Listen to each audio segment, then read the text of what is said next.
All sports, all the time. There's heroes and there's legends.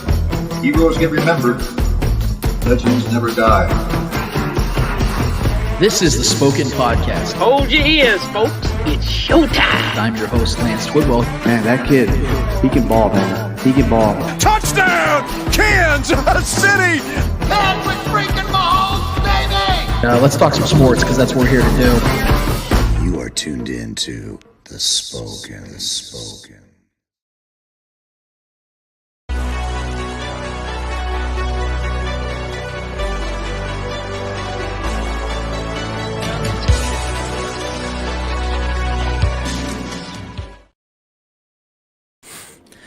This is the Spoken Podcast. I'm your host, Lance Twidwell, here inside the Starcade Media Studios with my guys Trevor Twidwell. What's good? And Eddie Ortiz. Yep. Episode 213 is in full swing, full motion. We are so happy to be here with you and for you to be here with us, whether you are live streaming, whether you are podcasting, or whether you are YouTubing.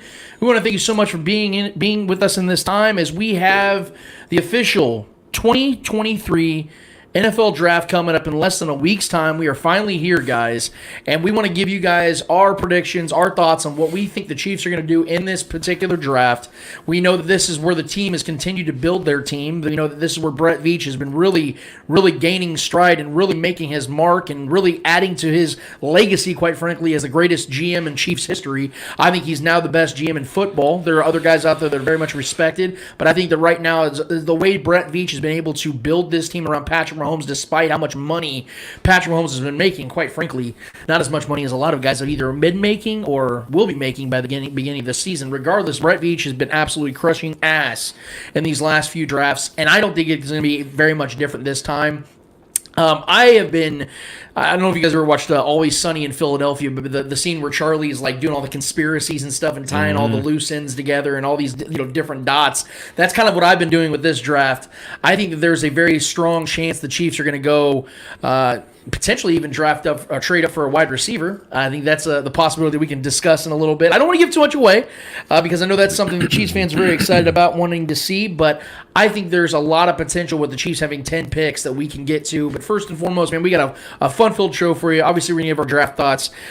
We're going to discuss the Eddie Hour. I'm sure you got some questions across the NBA, MMA, the landscape of sports, basically. We're going to talk a lot about that. We're going to obviously hand out some L's as we do each and every week. And again, thank you guys so much. If you're not subscribed to our YouTube channel, go ahead and do that. Hit the notification bar. So every single time that we upload any single video, whether it's live or whether we're posting clips, you guys will get that notification. You can check out our weekly content. And we appreciate all the support we've already gotten. But there is something that before we discuss the draft that I do want to discuss when it comes to Brett Veach and what he's done with this team. I don't know if you guys knew this, Trevor and Eddie, but do you guys know that the last 21 draft picks that Brett Veach has made are all still on this roster? Last 21 draft picks. We talk about how, there's guys that you get in the draft that end up becoming prolific stars. The Travis Kelce's, Patrick Mahomes, and Chris Jones of recent memory. But then you also have to get those guys that are fill-ins, the guys that are studs, guys that, that are just good, reliable assets on your team. And then you have your misses. Well, according to what I've seen in the draft over these last 3-4 years, Brett Veach doesn't have a lot of misses. In fact, the only miss that I can even look at that is substantial would be a 4th-round pick in Joshua Kaindoh. And that's a mid-round pick. Right. If you look at his first, second, and third-round picks, Brett Veach has knocked it out the absolute park. Now, we all know that John Dorsey is the guy that ultimately drafted Patrick Mahomes. We know that Brett Veach was the guy that, scouted Patrick, was the one that suggested Patrick. But Brett Veach was the one that still had to make that decision. And, Travis Kelce in 2013, that was John Dorsey's pick. Chris Jones, 2016, second-round pick. That was John Dorsey's pick. So the star players on this team currently are still John Dorsey's guys. But every piece that's surrounding those 3 players are Brett Veach guys. So if you look at the first round picks last year, Trent McDuffie, George Karlaftis, both are guys that the Chiefs absolutely are looking to build around for the next 3 to 4 years. And then if you look at the second round, Sky Moore, Brian Cook. Now Brian Cook, the jury's still out on him. We don't really know what he's going to be for this team. We saw progress as the season progressed last season, where you saw him make big plays, the tip drill against Joe Burrow that led to Joshua Williams' interception. And then, like I said, Leo Chenal, major strides as the season went on. You saw him become more of a prevalent guy, getting more and more snaps as time went on. Yeah. And then you see, like I said, the middle round picks of Joshua Williams. That's a 4th round pick, and he was extremely valuable for this team. 2021, Nick Bolton, Creed Humphrey, 2nd round picks. 2 of the best starting players on this team right now as currently constructed. Facts. And then, like I said, Joshua Kando in the 4th round. I guess that's the guy that you really have to say, oh, that didn't go so well. But right after that, you get Noah Gray, a guy that's been a prolific tight end for this team, a very reliable asset.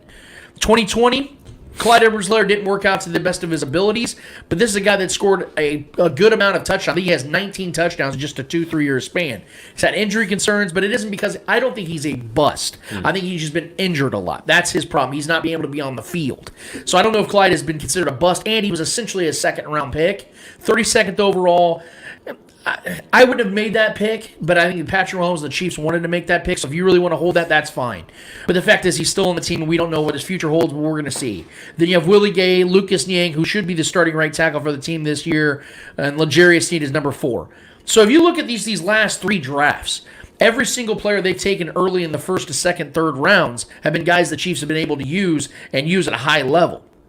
So going into this draft, I think that there's a lot of potential for Brett Veach to do both. I think he can add star power and use these middle round picks like he has to add guys that can replace men that are on their last year of their contracts, like Willie Gay, L'Jarius Sneed, potentially down the road.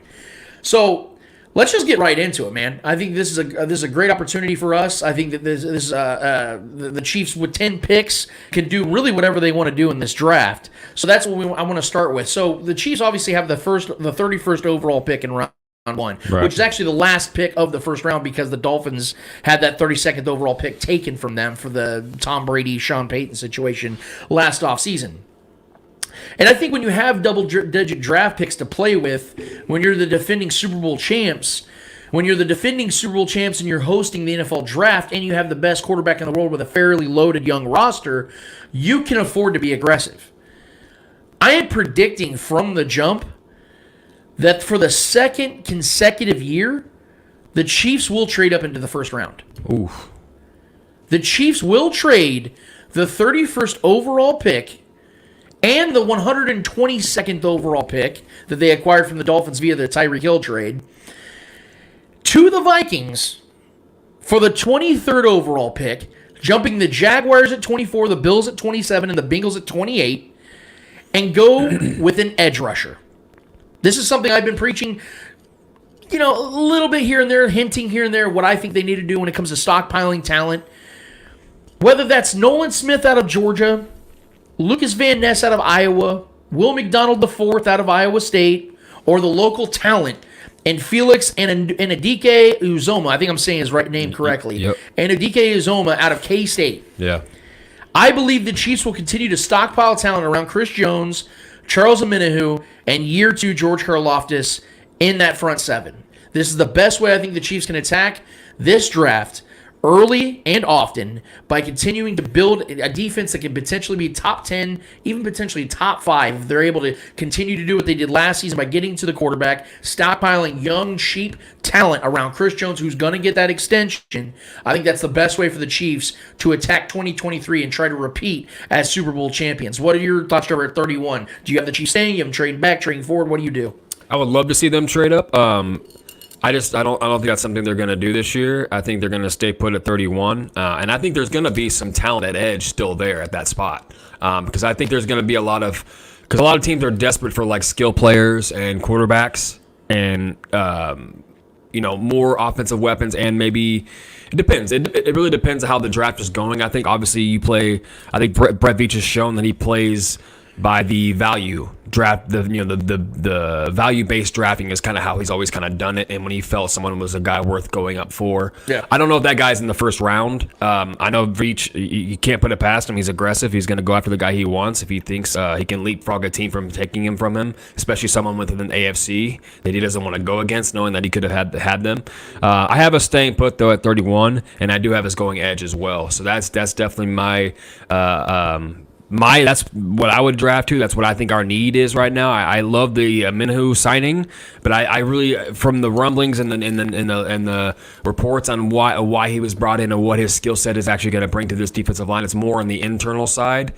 The inside defensive line, I feel that he's going to be really impacting. Not saying he can't play outside, but I want another guy since Frank Clark's been out, another guy that can set the edge. Not having Carlos Dunlap here as well. Another guy that can get there with the speed rush. A guy that's going to be aggressive. Another motor kind of guy on the other side of George Karlaftis.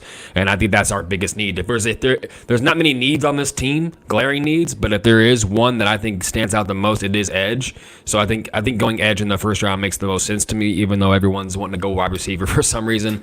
I get it. It's the fun, sexy pick, but I think getting someone on the edge to help, complement this defense and like we talked about this show ad nauseum, getting help for this young secondary that's still growing, so producing more and more pressure up front makes the most sense to me. So I have a staying put, but if we trade up, I would love that too. Trade up and go get the best guy possible at that position. If we trade to get an edge, that's the only position I would want to trade up in the first round for, would be edge. If we trade up a receiver, I'm going to be a little upset about that because I don't think this offense needs to do that when you have the quarterback that we have. But when you have the young defense that we have, it makes sense to trade up for the game-changing defensive edge pass rushers. So, I think that's the only position I would trade up for. So, edge. I had them staying put at 31, but I have us going edge likewise as well. I think the only reason I can see the Chiefs trading up is if another team's really, really interested in somebody that they want. I personally don't see that. I think the Chiefs are just going to stay put on the last pick of that night. What I can see is potentially them just trading down and kind of going off on the second day and going forward, and just kind of try and build off of that. You know what I mean? Because Brett Veach, we've known that he's definitely not nailed his first round picks. Obviously, he's only had 2, but with his last pick being Clyde, I don't know if I really trust that judgment on the first round. I think it's more of a desperate pick for Brett Veach and them.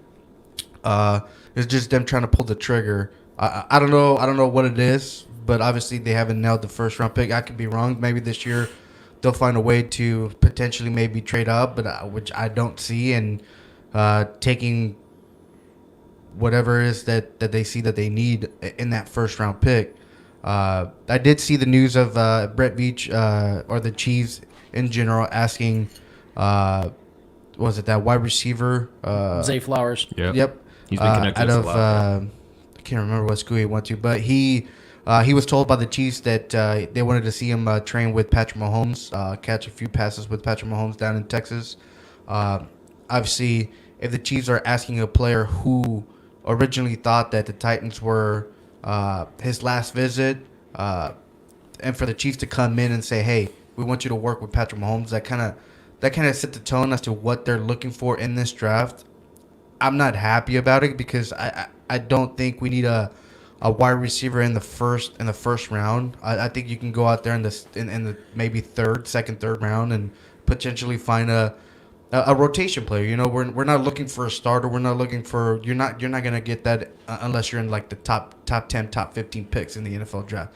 Unless the Chiefs are thinking about moving about 20 spots, I don't see why they would ask a wide receiver to train with Patrick Mahomes. We'll see what happens there, but I do not see them trading forward. I do see them potentially maybe trading back out of the 31st. If not, they'll just stay put. Okay, so with that, let's say let's say in your scenario they're not at 31 or they trade back. What position do you think the Chiefs take with their first overall pick? It has to be any defensive player. I don't care what position it really is.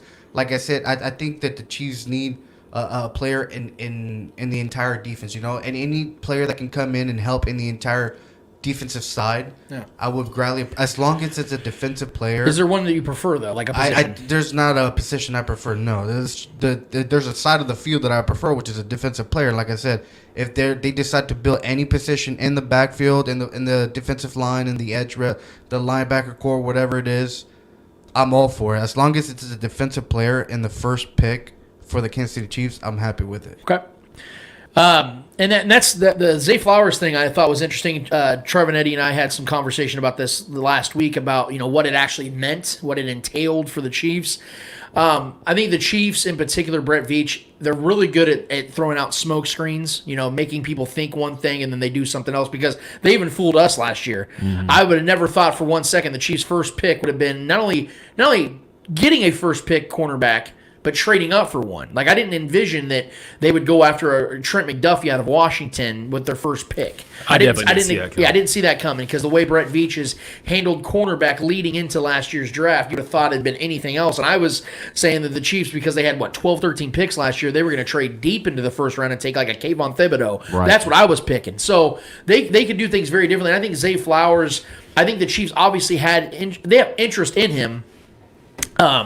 But I think that what it really was the fact that I think the Chiefs are kind of baiting some teams, because if you look right now, the Chiefs have teams around them that are in the AFC in the draft. And if they're showing other teams that may be in for a wide receiver early in the draft, given also the fact there's only about 4 or 5 wide receivers worth a damn in this draft, they might bait another team into trading up to try to get one of those guys, so it actually hurts the other team, because the Chiefs are playing the long game here. That's something I think theoretically could be possible, because in the flip side of things, as I was explaining to you guys this last week, the Chiefs also saw the Bills were interested in Trent McDuffie, and they had, I think, 4 or 5 picks before the Chiefs, and the Chiefs traded up ahead of them to go get Trent McDuffie because they knew that. So on that flip side, the Chiefs could use that against another team and say, hey, look, we went ahead of the Bills last year to go get a guy that we knew they wanted. Maybe we can bait a team into thinking we want that guy, and they trade ahead of us when we didn't want him at all. Yeah, go ahead. I mean, using that theory, it kind of makes me think that you're saying that the Bills baited the Chiefs to trade up for Trent McDuffie, when in reality, Trent McDuffie was the Bills' first choice. You know what I mean? The Bills were obviously interested in Trent McDuffie, because that's why they took Elam right after Trent McDuffie went. So the Chiefs went ahead of the Bills to get their guy because they like Trent McDuffie. But you're saying it's just like the Bills, the Chiefs are baiting another team to go and trade up. Like, I don't think the Bills baited the Chiefs. No. I'm saying the Chiefs can flip that on. They can play the other side of it, where they could say, hey, look, we knew the Bills wanted him last year. We went ahead of him to get him, to make sure we didn't get him. Maybe if we play it to where we say, hey, guys, we're looking at this guy, and other teams know that, they go ahead of us and get him, and we're like, hey, we actually weren't in for him at all. Because the Bills could have done the same thing to the Chiefs last year, but they clearly were. I'm saying the intent of the Chiefs can be hidden as far as what they want to do. The Bills were obviously in truly on you saw the reaction on that video. They're like, God damn it, they got fucking, that we wanted him. You know what I mean? They went and got the second best corner after that. So that's what I think the Chiefs can do here, because again, this is not a great wide receiving draft class, according to every single expert out there. Could be wrong, but a lot of them are comparing this to like the 2016 draft class, where like you had a Tyreek Hill way down in the bottom of this draft. No one saw that coming, but then you had guys like Michael Thomas. He was like one of the wide receivers in that draft class. Ended up being a good receiver, but hasn't played any real football in like 2-3 years. Yeah. That draft class was pretty weak. I think there was like Will Fuller and a couple other guys in that draft class. That's what this one's being compared to. Good, solid dudes, but none of them are going to be outside of like a freak of nature, Tyreek Hill, who's not in this draft. No one's going to really become something. So the Chiefs could really use that to their advantage, especially again with 10 picks. When you have double-digit picks, man, you can get aggressive as you want and do whatever you want and still make out pretty well, especially when you have somebody like Brett Veach that's making said picks. Yep. So this is where it's going to get really interesting for me. Obviously, I'm already showing how aggressive the Chiefs can be in this draft, and I have them trading up 8 spots with the Minnesota Vikings to get their edge rusher they want. I hope that happens. Obviously, I do too. Yeah. Round 2, 63rd overall pick. This is going to flip you guys. I don't think anybody's expecting this, but this is something I've been really looking deep into, and I think this is what's going to happen. The focus all offseason has been on the Chiefs wide receiver room and how the Chiefs will improve it, all while assuming that Travis Kelce will continue to be essentially the wide receiver 1. Do you guys remember what draft pick the Chiefs got Travis Kelce with in the 2013 draft? The 63rd overall pick. Kelce's going to be 34 years old in October. And as solid as Noah Gray, Blake Bell, and Jody Fortson are and have been around Kelce, none of them are set to be his successor. Which is why I have the Chiefs going tight end here. Wow. This is one of the deepest tight end draft classes we have ever seen. And I believe the Chiefs know that and therefore will go after one of the best in it. I don't believe that Michael Mayer out of Notre Dame or Dalton Kincaid out of Utah will be there at 63. They're both slated to be top 15, 20 picks, so I don't think that's going to be a reality. But there will be plenty of good talent at tight end at 63. And I could see either Darnell Washington out of Georgia, Sam Laporta out of Iowa, or Luke Musgrave out of Oregon State, who I'm big on. I really like that kid. I've been watching film on him this whole week. We'll be ready to be taken, and if any of those three are there, I think the Chiefs are taking one of them. I know, again, wide receiver's been the focus, the focal point in all this. But we know one thing, that there was no drop in the offense losing a superstar in Tyreek Hill. Why? Because you had a superstar at tight end. Are any of these guys going to become Travis Kelce? More than likely not. But if you can get 70 to 75% of what Travis Kelce is off a rookie and a guy that has the next 3 to 4 years to prove himself and grow and develop in this offense, does that not give Patrick Mahomes exactly what he's needed all along? Wide receiver can be a position that you have rotating pieces in. I would like to have a star player there. But if I had to choose between having a superstar tight end with a young budding star behind him or going and getting a wide receiver and hoping for the best with a 34-year-old tight end still there, I'm picking door number one. I think at 63 overall, there's going to be plenty of good tight ends left. I don't think a lot of people are going to expect the Chiefs to do this, which is why I think they're going to do it. I think the Chiefs are going to take a tight end regardless if it's 63rd overall or not. I think they're going to take a tight end within their first 3 or 4 picks because it's too deep there at that position. And Travis Kelce, whether we want to acknowledge it or not because of how great he still is very close to the end of his career. I don't know how much longer he's going to play. He could play another 4 years. The fact is, though, guys, it's unrealistic for us to expect for the next 4 to 5 years Travis Kelce is going to be what he is right now, which is why the Chiefs need to play this smart and go after a guy so in the next 2 years, that guy can butt into something close to what Travis Kelce is. I think that's where the Chiefs go with 63rd overall. Trevor, what do you got? Yeah, I like that idea. Although I think the tight, like you said, this is a tight end, very deep tight end draft. So for me, I think taking a back seat and waiting that out a little bit and letting that kind of ride, because I think tight ends, obviously the position's evolved, and thanks to Travis Kelce and George Kittle, and obviously Tony Gonzalez paving the way for more of the receiving end. But it's even that much more further as far as his evolution of that position being more of a pass catching position now. And thanks to Andy Reid and his West Coast offense style, the way he's evolved the game single handedly with the tight end position, and when what Kelce's done these past few seasons is just remarkable. And I think tight ends are coming into the league more and more ready to fill those kind of roles, being much more of a hybrid receiver, blocker type player than anything. So I think players coming into these drafts moving forward are going to be far more ready, and there's going to be way more depth. So for me, I like the aggressive approach on that and going to get maybe possibly the guy that's going to be the next guy up. I think Noah Gray is that guy. I think Noah Gray has looked really good in his opportunities this past couple seasons, especially this past season. He's been really good, especially with the ball after the catch. So I like that. But I think the Chiefs will wait a little bit before they take a tight end. I think they do take a tight end in this draft, though. This is where I believe we take a receiver. I think we actually trade up 5 spots here, trading out of our 122nd pick in the 4th round to move up 5 spots in the 2nd round. Because obviously we know the 2nd and 3rd round are Brett Veach's sweet spots. Later rounds, period. I mean, the guy, we found, Pacheco in the 7th. So he knows how to work the magic as the draft breaks down. He starts kind of understanding where the value is, and that's always where the fun stuff happens. The first round's the sexy stuff. 1st, 2nd round, the sexy stuff. But once the draft breaks down, that's when the nerdy, geeky side of Brett Veach comes out, and it's fun to watch. Yep. But I think this is where we go get a receiver here. I think we take a shot on a guy because I think there's going to be a lot of receiver depth dropping into this early 2nd round. So I have us trading up 5 spots to go to the 58th spot and drafting a wide receiver. And I think that's a good move there because I said, I think some value will be there. Just like with the Sky Moore move, similar to that, we found value with him. I remember we were watching the draft and he got drafted. I'm like, oh, he was still on the board. Yeah, I didn't even realize he was still there, and I loved that pick. I think this is going to be a very similar, eerily similar situation here where a wide receiver slips because a lot of these bad teams that are trying to become good teams, not necessarily bad teams, but teams like Detroit, with their situation right now with Jameson Williams and that shit going on, and all these other teams that are still that are teams that are on the build but they have their talent, their wide receiver talent, but they're still not very good teams. So a lot of teams, I think, that have the higher picks already have kind of good talented receivers, so they're trying to find ways to win. So I think they're going to be stacking, offensive line, defensive line, edge, all these things to kind of build the rest of the roster out. So I think there's going to be some wide receivers that slip to the Chiefs, and it kind of works in the Chiefs' favor because we obviously we would love to bring in some new blood, fresh blood for the for this building on this youth movement now on the offensive side. Outside of Kelsey, we're building a youth movement on the offensive side, let alone what we've already been doing this past season with the defensive side. So I think grabbing a young guy here at the wide receiver position in the second round, maybe a guy that was a first round grade but slipped to the second round, has a little chip on his shoulder. I love those kind of picks. I think that's where we make everyone else happy. Although everyone's happy about because everyone's wanting a wide receiver in the first round, but I think that's where we make our move. We move up 5 spots to go grab a receiver.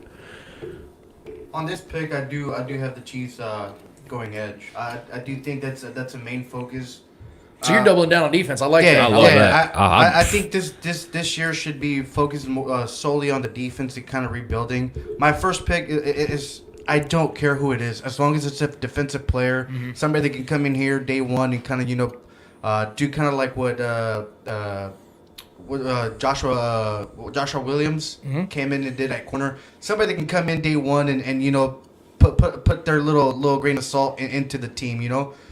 So that's why my first pick, I don't care as long as it's defense. This second pick, I am focusing on edge. I think that's something that the Chiefs need to look at. I know we have Karlaftis, and obviously we picked up the 49ers edge.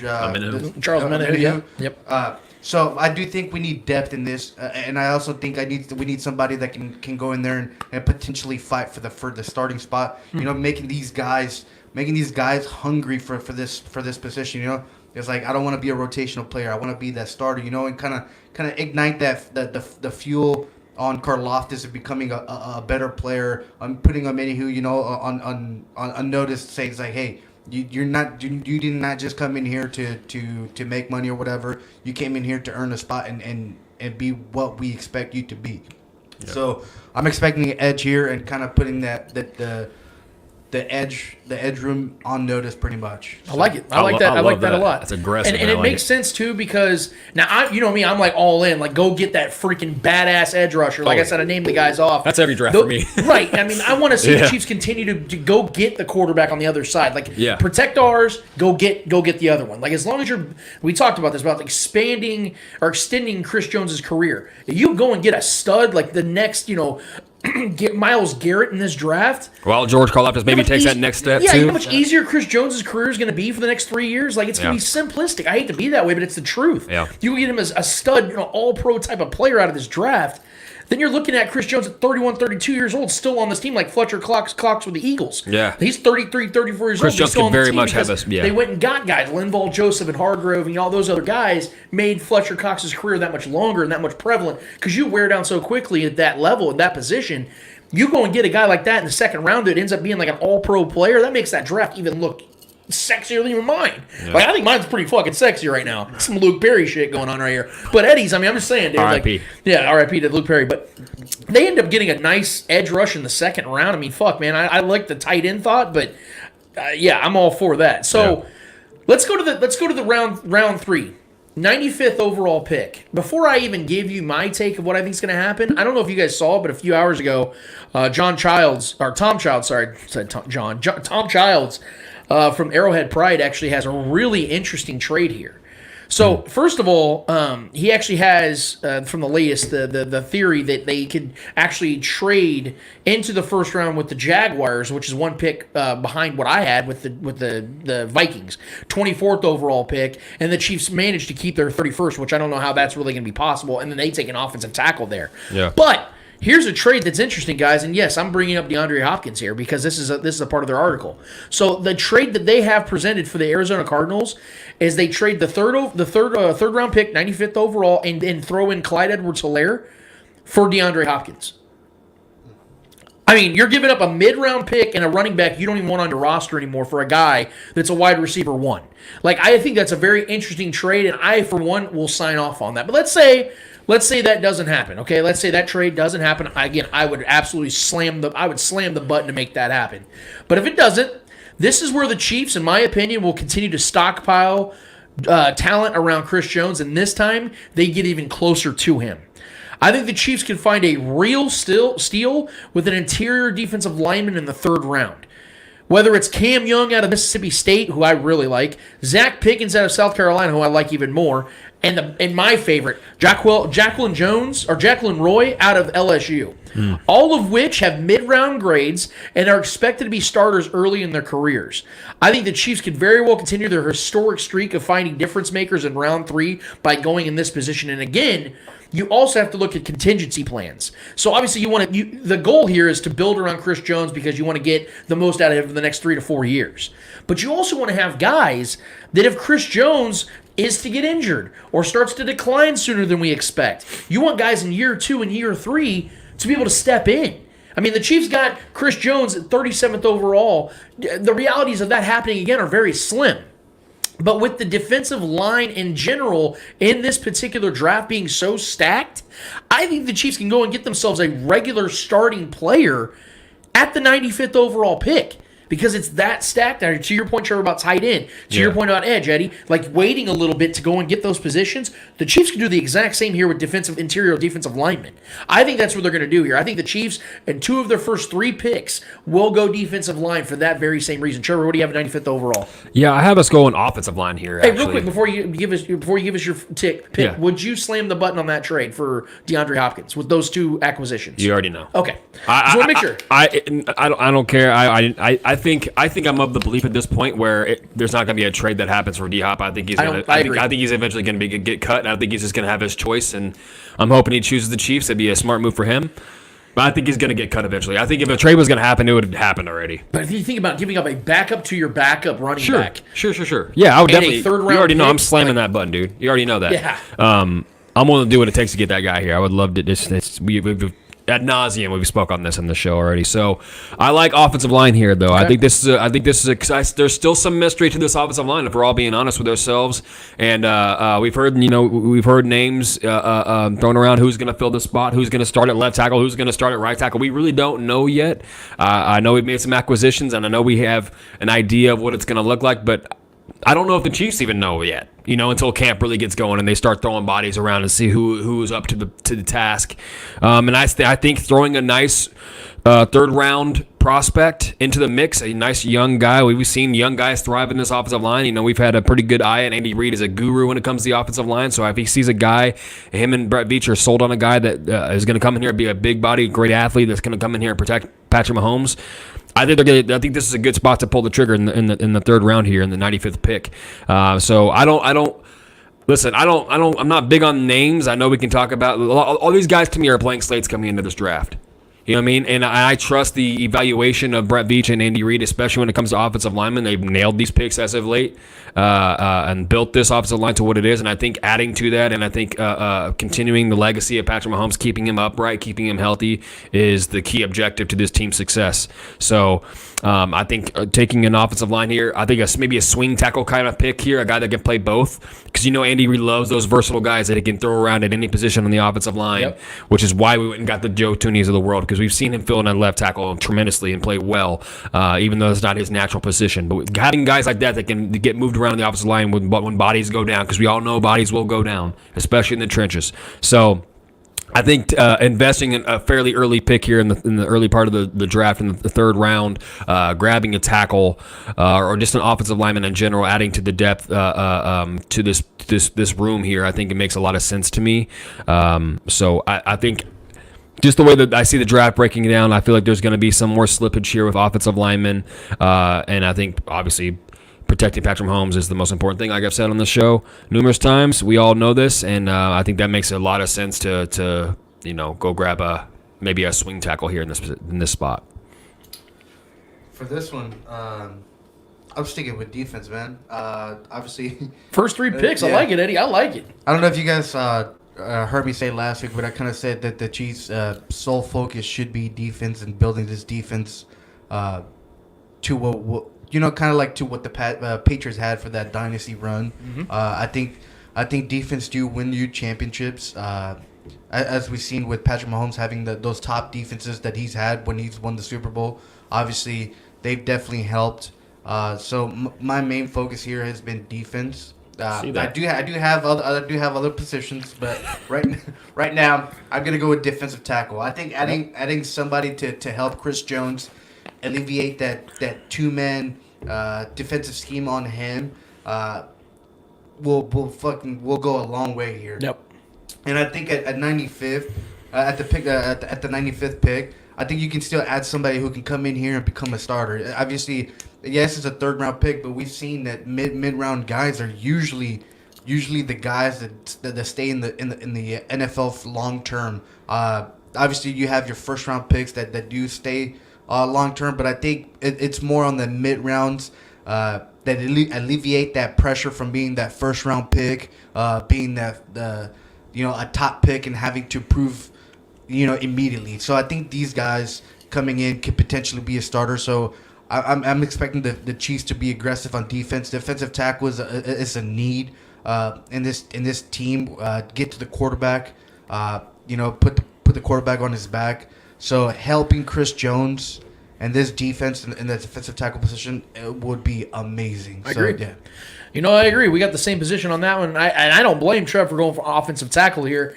And I'll address this in a minute. The thing about this particular draft, because just a couple weeks ago, I was looking at offensive tackle as the position that I think the Chiefs should go with their 1st pick. The problem is, just like any other draft historically, when you get past like 22, 23, 24, more times than not, you're not getting that guy, like the guy. Yeah. And most of the time, those dudes are in the first 10 to 15 picks. Camp bodies at that point. Yeah. Almost, yeah. And you're taking risks. Like, you have your David Bakhtiaris. There was like a 4th round pick. But even he's missed like half his career. Yeah. You know what I mean? Like, he has injury concerns, but he's been really good. One of the best in the game when he's healthy. Fantastic. But how many of those guys exist? Like, there's a reason why all the top tier offensive tackles in the league, particularly left tackles, are dudes that were the first 10 to 15 picks. And I will say, I don't think it's going to be a Yeah. left tackle. I just think this is going to be like a rotational guy that could be maybe possibly a starting right tackle. Right tackles can definitely fall into the 3rd round, bro. Lane Johnson fell, I think, not very far, but he was a right tackle that was taken early in the 1st round. Andrew Riley. Where did Andrew Riley get drafted? He was undrafted. This is what I'm saying. He was our starting right tackle for a couple seasons. Yeah. Yeah. But he's Played played way better than Andrew So you Riley. don't think we could find a better right tackle than Andrew Riley to go start for this offensive line? I think we could in the 3rd round. That's my point. And I'll get to that in a second. I think that there's potential there. But I think if you're drafting a tackle in the first 2 to 3 rounds, that dude has to be what Jawan Taylor was at right tackle. Like, Jawan Taylor is going to play left tackle for the Chiefs. Like, I think that's almost a foregone conclusion at this point. You're not going to pay a right tackle that much. Yeah, so if you're justifying paying a right tackle $60 million guaranteed to play left tackle, you better go find what he was at right tackle in the draft for very cheap. I said, it doesn't necessarily even have to be a tackle. It's an offensive line move here, is what I expect. So it could be a guard because Joe Tooney could be on his way out possibly too. His contract, about to be up, but I don't think so. I think we'll extend him and keep him here. Well, I think his contract goes through 2025, but I don't think there's guaranteed money in 2025. He's 30 now. Yeah. So, like, he may... But 30 is not that old for not for a guard. You can play into your mid-30s. Yeah. Exactly. We've seen, even in Kansas City, we see guys playing deep into their 30s. And he already made his bank. So. Exactly. Yeah. So, I think Joe Tooney's going to be here for at least another 2 seasons. I think that 2025, you could see the Chiefs move off of him. I don't think guard... I'm just going to go ahead and give a spoiler alert. I don't think guard is where the Chiefs would be looking in this draft at all. I'm thinking more of a tackle, yes. The swing tackle I could see. I could definitely see that in the first 4 rounds. Yep. Speaking of round 4, that's where I'm moving. So obviously the Chiefs right now have the current 122nd overall pick. That was the trade piece the Chiefs got back for Tyreek Hill last offseason. But I had, because of my scenario, I had the Chiefs trading that pick off to the Vikings to get into the top 23. So the Chiefs right now, in my scenario, would only have the 166th overall pick in the 4th round. So they had 2 4th-round picks. I had them trading one away. But I'm not done trading. So I have the Chiefs trading their other 4th-round pick, 166th overall, and the 178th overall pick, which is a 5th-round pick, to the Seahawks to get right back into the 4th round at 123. So they had the 122nd. Now they're only one spot back, trading back into the 4th round. I know that's a lot of word salad there, but just go with me. Yep. Play it in slow motion, you'll understand. So they get back into the 4th round at 123, giving up 2 picks in order to get back in. This is where I think the Chiefs make a lot of fans happy. I think the Chiefs have obviously been paying close attention to the wide receiver position, but I don't believe it's a bigger need than any other positions that I have named or stated above, especially if when, and again, I'm just stating this out here, the Chiefs ultimately signed DeAndre Hopkins, which I think is going to happen.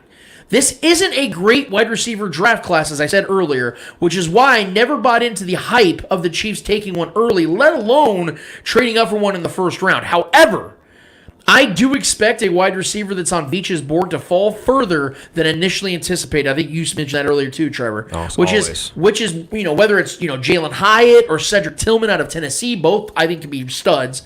Josh Downs out of North Carolina, Rashee Rice out of SMU, Michael Wilson out of Stanford, or even Jaden Reed out of Michigan State. I think the Chiefs do ultimately trade up and draft a wide receiver. Just not when and where most fans assume they would. So that's where I think the Chiefs are going to go wide receiver. I think they're going to kind of wait for the board to fall. Yep. If they see one of those names drop, which I do anticipate will happen, I do think that the Chiefs are going to go wide receiver there, go up and get a guy they want for the second straight year, trade up for a wide receiver in the mid rounds. Yeah, I like that.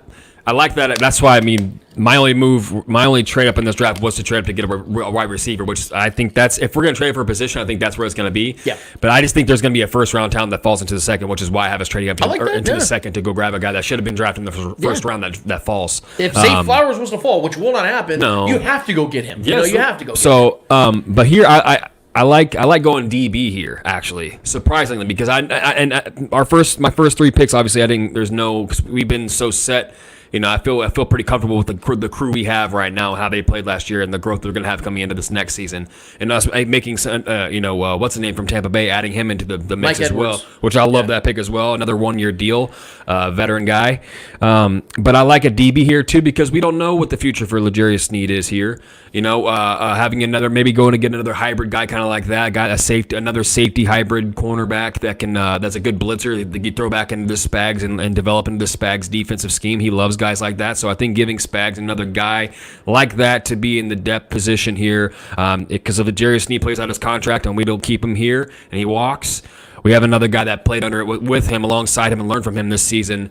And he's shown him the tricks of the trade and things like that. And I don't want to see L'Jarius Sneed walk, but if he does go, that is a massive vacancy because he's a massive part of this defense and how this well-oiled machine runs, especially getting after the quarterback as well as he does. So maybe getting a guy, a solid, semi-big, long arm kind of guy like L'Jarius Sneed, a guy that can be kind of thrown into a bunch of different positions, moved around like a solid chess piece. I think grabbing another DB here, which I do obviously believe DBs will slip in this draft, right in the midpoint of the draft. I think this is a sweet spot.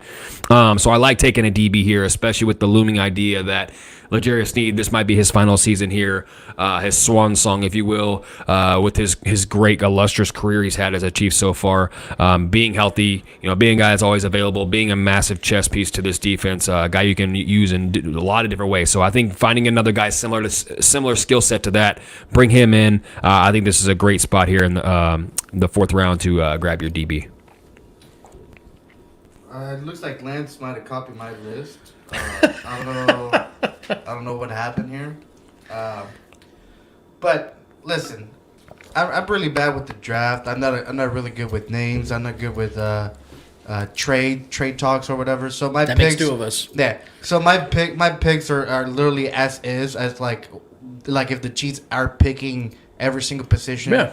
I do expect the Chiefs to trade, obviously, but for my sanity, I didn't fucking bother on, picking a trade, what to trade, where to trade, because it's really hard for me to know what's out there. You know what I mean? Like, so I'm gonna go with the 122nd pick, and it's a wide receiver. It's a wide receiver. You have to add depth to this receiving room in the draft, for the simple fact that you don't know what Justin Ross is, or the other Ross as well. You don't even know who any of these wide receivers are outside of maybe MVS and Justin Watson. So this is why I like to approach it as a blank slate. Yeah, so you have to come in there.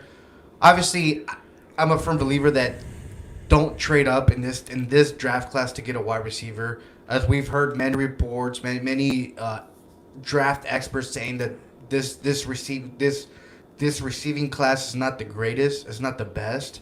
So I do expect a lot of teams to just sit back and let the right guy fall to them, which I think the Chiefs are going to do. They're just going to just stand back, wait to the fourth round. And you know what? They're gonna say, you know what? It's time. Let's pull the trigger. They'll bring a wide receiver who can come in, compete for the fifth, sixth receiving option. Maybe go into like the fourth receiving option. You know what I mean?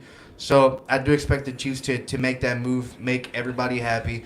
I do think that pick will close the wide receiving room. I don't think that the Chiefs might trade for D-Hop, do anything. I think this is what we're gonna see for the 2023 season. I think that would be our wide receiving group, and yes. And let's make something very clear here for everybody that's watching and listening. There are only 4 wide receivers on this team that I can say with any certainty will be on this roster come week 1. So we know that Kadarius Toney and Sky Moore will make this roster. We know that MVS will make this roster, and we know that Justin Watson will because of that contract he just got.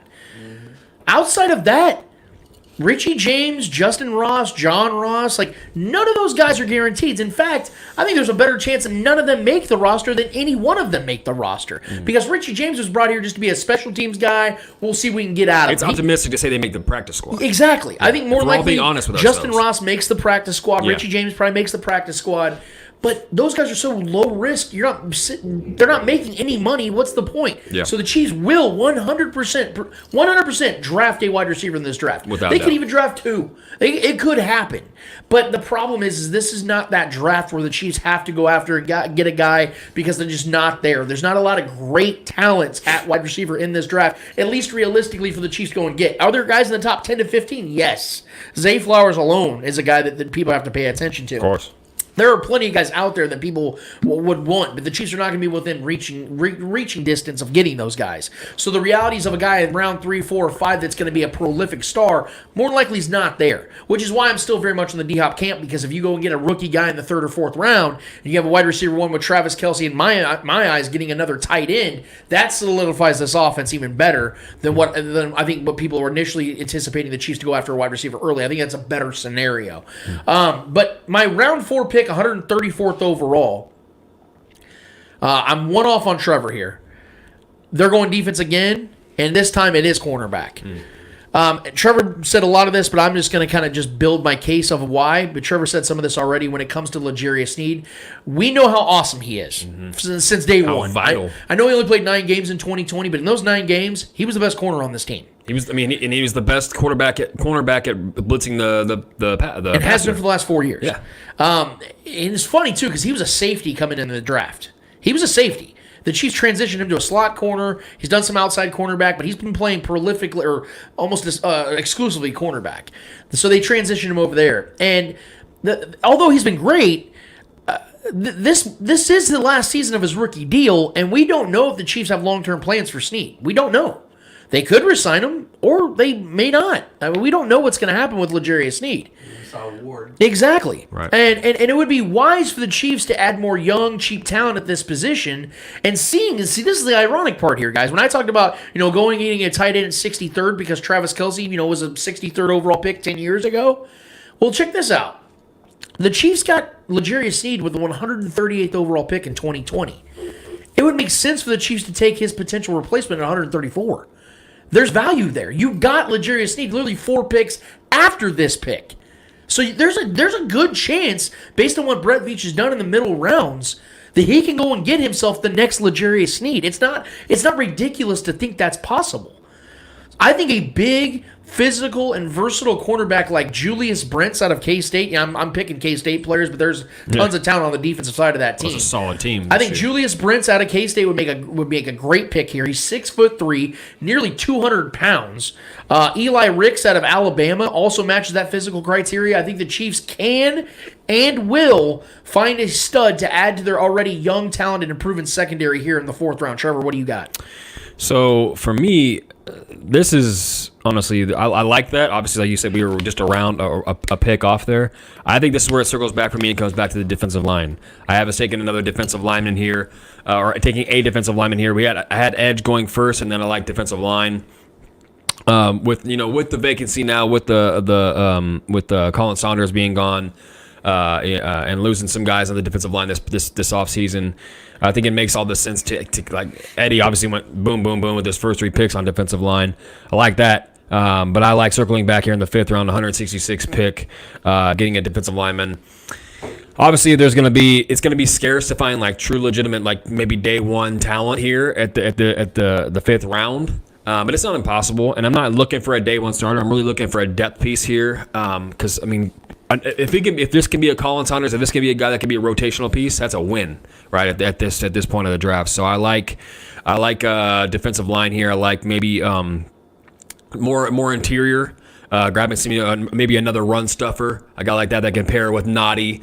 Like I said, because Colin Saunders, maybe an athletic. Try to find an athletic guy like Colin Saunders. Granted, athletic freaks at that size like Colin Saunders don't grow on trees. Right. He was a freak, and that showed in the Super Bowl. That's just why he just got paid, which I'm happy for him. But he's gone now, so getting another guy to help that interior part of the defensive line and help stopping the run, because we know that's been a weakness of this defense for some time, is stuffing the run, putting too much pressure on Chris Jones to stop the run and get after the quarterback. So when he can focus on solely getting after the quarterback, that's when Chris Jones is at his best. So we could have had guys paired with Noddy and guys like that to stifle the opposing running games in the AFC, especially because there's some good offensive lines of quarterbacks and running backs in this AFC. It's loaded talent-wise. So being able to slow the pace of the opposing offenses and stockpiling defensive line talent, I think this is a good spot to do so.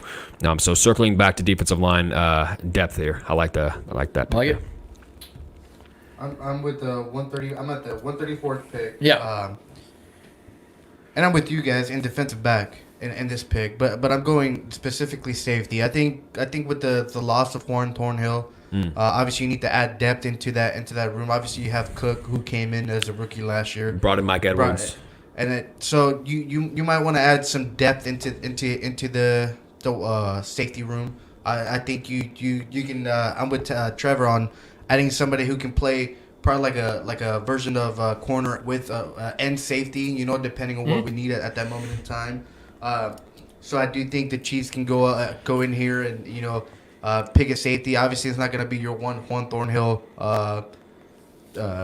solution or anything like that. It's not going to be the same. Obviously, it's a rookie coming in. Obviously, it's a mid-round pick. Now we're starting to get to those picks that might work out, might not work out. It's just adding depth now to your roster, and obviously the Chiefs need depth in this team. Like I said last week, depth was a big concern for me last year, and I think them adding depth this year would be crucial, obviously, for this defense going forward. So I'm gonna go with a safety in this pick. And here's the cool thing about the secondary moving forward. I like how we're all kind of like warming up to that area at this time of the draft. It's because of the fact this is where Brett Veach has just crushed it at cornerback. Like 4th round and beyond, he's found guys. Like just look at the last draft. You mean Jalen Watson wasn't even a draft pick, or right. He was, but Joshua Williams. Was it Joshua Williams? Wasn't it? Yeah. So undrafted. These guys are late draft picks. Like they're almost like flyers at that point. But both Josh Williams and Jalen Watson became prolific starters for this team as the season progressed, making big plays in the playoffs. Shit. They struggle a little bit. Josh Williams made a couple of the biggest plays of the year. Right. I mean, Jalen Watson had back-to-back playoff games with the interception. Yeah. Jalen Watson, not Josh Williams. Obviously they began the year a little bit slow. Yeah. Obviously you can tell that they were rookies and they were getting picked apart. And the cool thing is, as the season progressed, they got better. The cool thing is that when Brett Veach looks at defensive backs, he looks at guys like we were talking about with versatility. So, like, L'Jarius Sneed started as a safety, has become more of a slot corner, that lockdown one-on-one guy.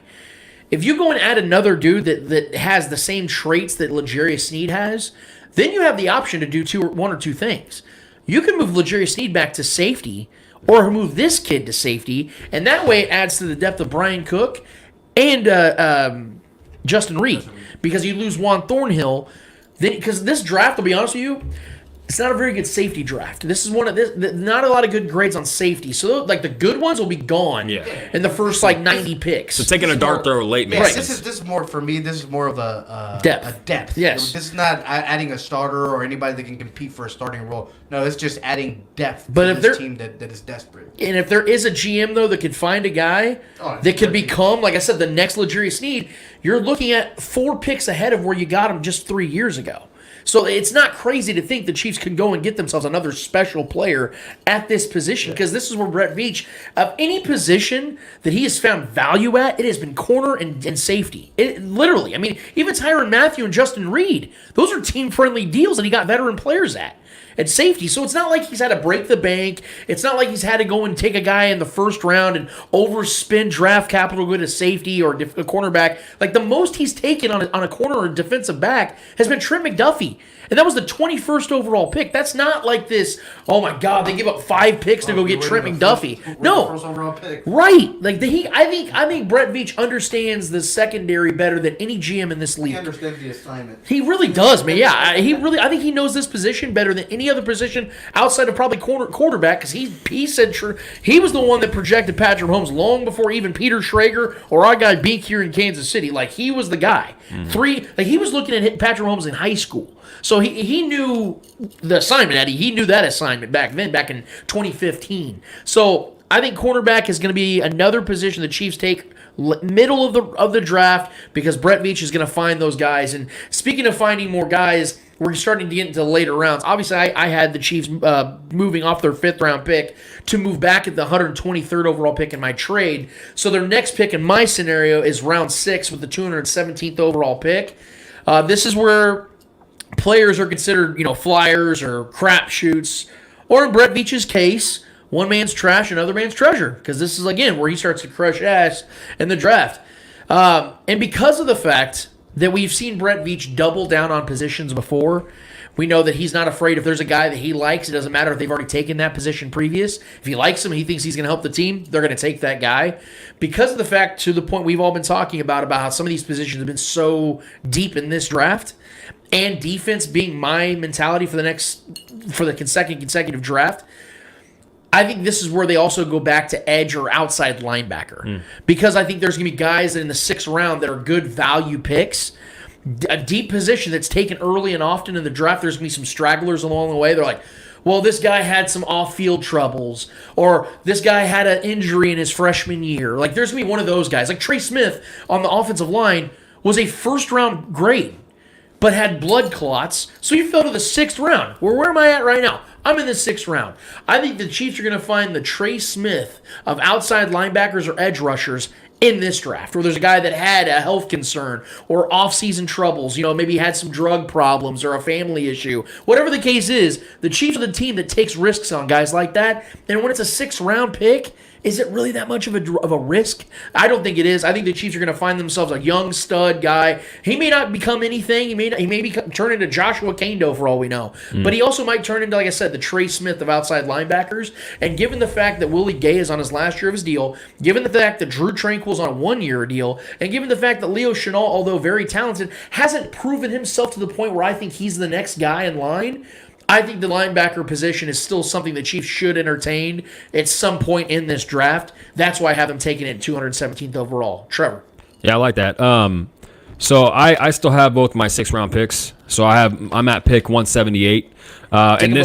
And this is you mean list them both off? Yeah, go ahead. Okay. Because I only had my 1 6th-round pick. Okay, so pick 178. This is where I have us taking a shot on a tight end. I think there's going to be a lot, like I alluded to earlier when you took your tight end. Yeah. There's going to be a lot of tight end talent in this draft and drafts moving forward. I think there's going to be a lot of college guys ready to come in that are more the receiving type tight ends that work in this offense very well. I'm not exactly sure where Noah Gray was drafted, what position or what round. 5th round, wasn't it? It was the 5th or 6th round, I thought. 5th round. I think it was 5th round. So I like something similar to that. Taking another shot on a guy like him, a receiver type, a tight end. I know Jody Fortson's going to be back. I know Blake Bell's going to be back. But I think adding another young piece to this and just keep the tradition going with adding another receiving tight end to this room, I think the 6th round is a good spot to do so. Noah Gray was the 162nd overall pick, which is the 5th round. Okay, so 162nd, this is 178, so not too far off, right around that same range. So I like going tight end here. I like adding another guy to this position. I think there is going to be some slippage in that position. I think there's way more depth now at tight end as far as how the position is used in today's league. I think there's a lot more, and I think the league is slowly catching up to that draft wise. Mm-hmm. So I think that position there's going to be a lot of athletic talent at that position. So I think the Chiefs take a shot in the dark there. One of these guys at 178, and then my 6th round pick 217. I'm taking a running back here. I think we go 2 back-to-back offensive weapons here. A chance. I like running back. I think this is a good spot. We just like we talked about in the show. We took Isaiah Pacheco as a dart throw in the 7th round last year, and he was our RB1 this year and was huge in the Super Bowl. Yeah. You know what I mean? So anything can happen. I think this is a great. Depending on what happens with this running back room, if we move Clyde, if we bring back McKinnon, who knows what's going to happen? How camp's going to go? But I think throwing another young stallion, and there's going to be a lot of young bucks and stallions running back wise, and because we all know if any position's dropping in drafts nowadays, it's running backs. Yep. Right, so you can go get you. I would like to go get a big body Kareem Hunt kind of body guy to go with maybe a bigger back, kind of like a short yardage kind of running back. I would love that as well, especially if we bring back McKinnon and having that scat back with Pacheco, who's an all-around guy, and then having that banger. I would love to have that balance, which is why I like the Rojo signing last year. I like having that balance of having a trio of guys that can do different things. So I love running back there at 217. Those are my back-to-back tight end and running back in the 6th round. All right, I got a 5th round and 2 6th rounds, so I'm gonna go with 3 picks real quick. With the 5th round pick at the 166, with the 166 overall pick, I'm taking an offensive tackle here. Okay. It could be a swing tackle, it could be a right tackle, it could be a left tackle, but I think the Chiefs are gonna focus on that tackle position. Obviously, right tackles you have Lucas Niang, obviously injury prone kind of player. Then you have Kennard, who I think is more of a guard coming into this team, who we might see more of a guard than a right tackle. So I think adding depth into the right tackle position, kind of adding like that backup, that young backup to Lucas Niang. Hopefully nothing goes wrong this next season. He stays healthy.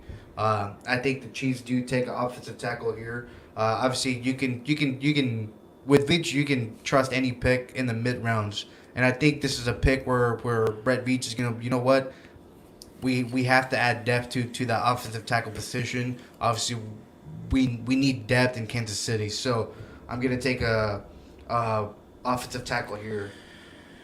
With the 178, I'm taking corner. Another defensive back position here. Obviously, I took a safety here two picks ago.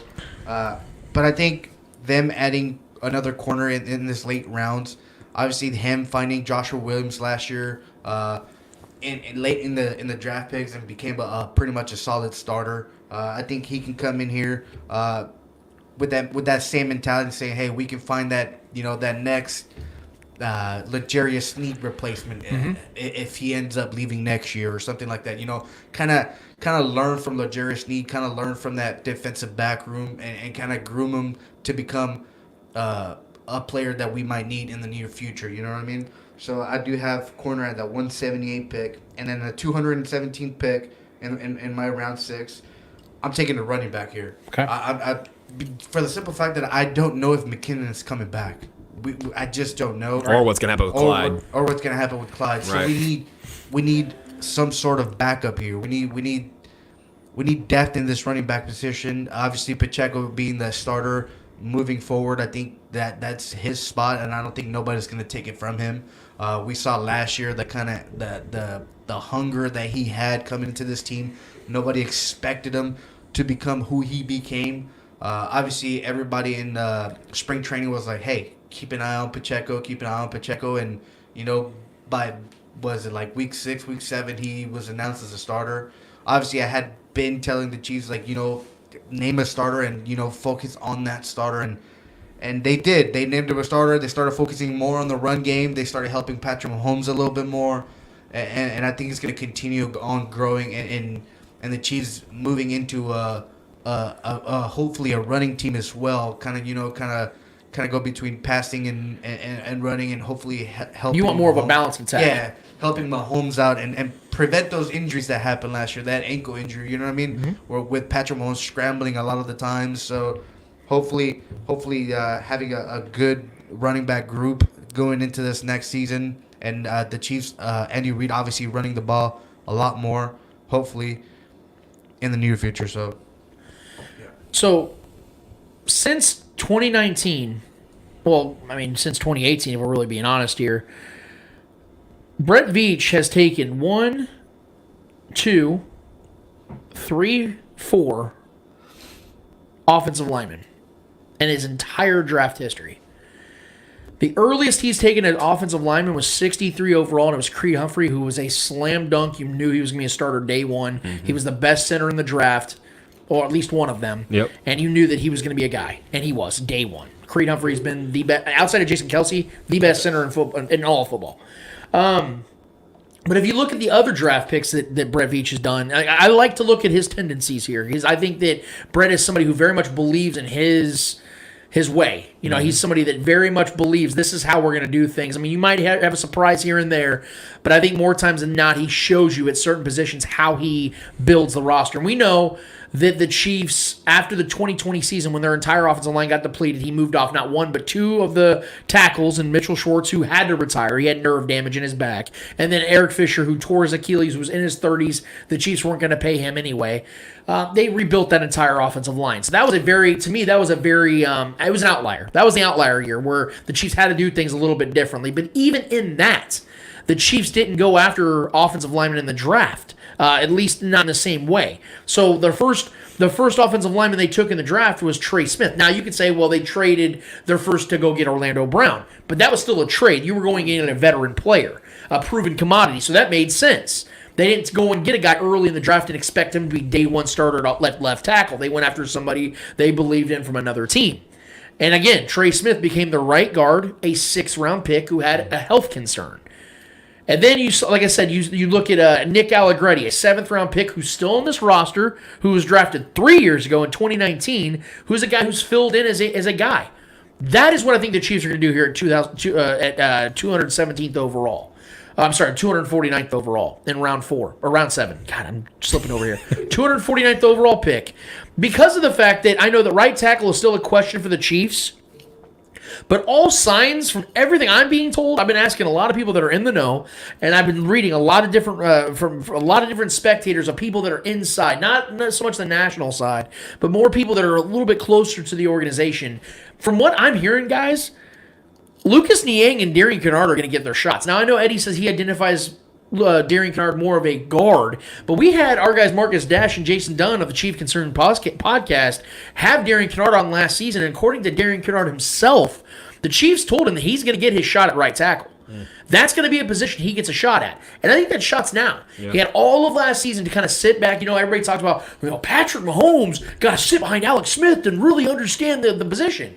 Well, although Andrew Wiley wasn't a great player by any means, he's a veteran in this league that worked his ass off to become a starter on a Super Bowl winning team. Earned everything he had. If there wasn't a better guy to learn from, I mean, that's the perfect example for Darian Kinnard, who himself is a late-round flyer out of Kentucky last year, who a lot of people respected out of the draft. They thought the Chiefs got a steal at that. He was the best tackle in the entire conference that year. Yeah, exactly. So I think that with Lucas Niang being a stud when healthy, last year of his deal, getting an opportunity to be that starting right tackle with Darian Kinnard being there with obviously other guys behind him, Nick Allegretti, if he has to absolutely play there. I think they throw in a depth piece here.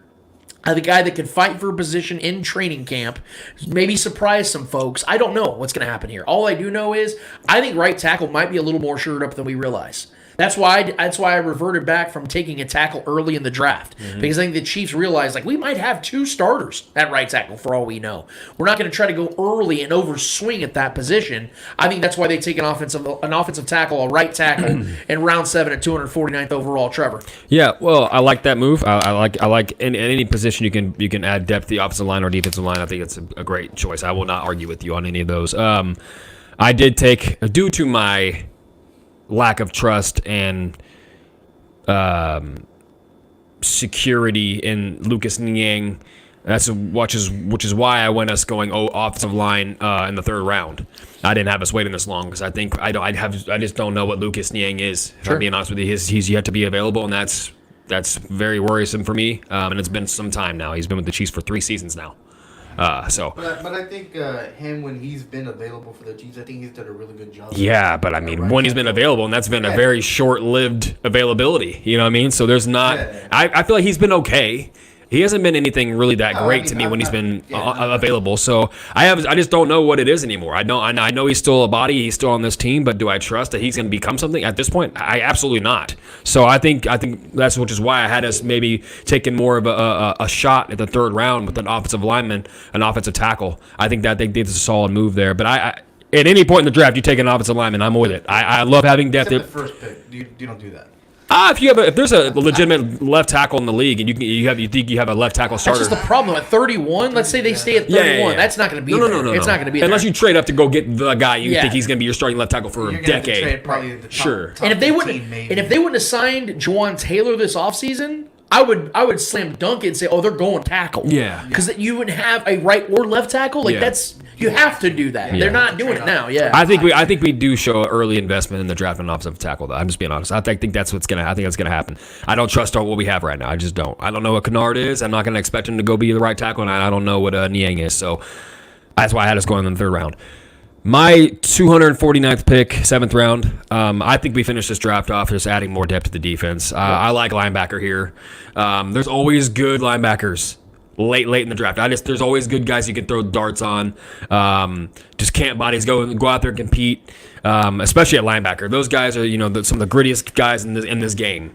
The guys are going to want to earn a job. So and you alluded to it earlier, Lance, couple pits back about Willie Gay. We don't know what the future is of this team. We love. Obviously, he's a fan favorite. He's a hype guy. He's one of those raw guys in this team. You need guys like that. So I hope he has a long career here, and we find a way to keep him here for long term because he's an incredible athlete and a guy that's just a leader on this team at this point. But if we end up going elsewhere, and he has more off-field issues, we don't know what's going to happen. He's already had a couple issues, whether it's his personal health or his personal business on and off the field. That could hinder the trust with him moving forward and longevity reasons. So going and grabbing a late 7th round linebacker to go compete at camp to maybe take somebody's job or be a guy that we could hold on to in the practice squad and have some trust in for the next few seasons moving forward. I like that. I like adding depth to that position. Whether he can play outside linebacker, which would be great. Maybe a versatile guy that can play both. Throw him on the outside and make him, if he's a solid coverage guy, like he can learn a lot from guys like Tranquil and Willie Gay, both very good, quick-footed coverage guys. I would like that. So throwing another linebacker in the mix here is where I would go on the 7th round pick, 249. I'm going linebacker here as well. Nice. The 249th pick. Is it 249? Yeah. Yeah, 249. Going linebacker on here. My picks have been mainly defensive side. No, really. It's just I do think that's a big need, especially with losing guys like Frank Clark, Juan Thornhill. Big leaders in this team, and obviously you have to find a way to replace them. Yeah. I think the Chiefs will go defensive heavy here in the draft. I do see them taking a couple offensive players, but I think, like I said, it's more of a defensive heavy draft for me. Yeah. In this instance, I do see them taking a linebacker. Kind of adding again that depth that we desperately need. It's just the simple fact is like last year scared me with the depth that we had. Yeah. We really didn't have any. So obviously adding new guys, fresh blood into this team. Obviously adding, that competition in that team. You're looking at a linebacker that could potentially make the team, probably not, or be in that practice squad, just ready for whenever we need them. Developmental guy. Exactly. So I'm taking a linebacker here on the 249. I like it, man. I like see me and Eddie. I'm sure I think we all kind of share the same mentality here as far as how to build this roster. This is why I was intentionally asking Jack Johnson about this last week about the mentality that Brett Veach is going to have. I don't even think Brett Veach looks at this draft and saying this is for this year. I think he's looking at look. We only have so many years with Patrick Mahomes. Yeah. We know that the Patriots, like you said earlier, Eddie, they made sure that Tom Brady always had a defense he could rely on. Yeah. So although, yes, it's sexy and fun to go after the best wide receivers, it's sexy and fun to go after these offensive pieces. Yeah. But if you just have capable assets on the offensive side and you have a top-tier offensive line, That is literally all you need around Patrick Mahomes. Yeah. Do I think the Chiefs need to take a stab here and there for the next 5 to 10 years? Yes. There's going to come a year where the Chiefs have an opportunity to get a wide receiver in the first round, and they should get him. There is going to be those opportunities. Because the Chiefs are going to win the Super Bowl every single year.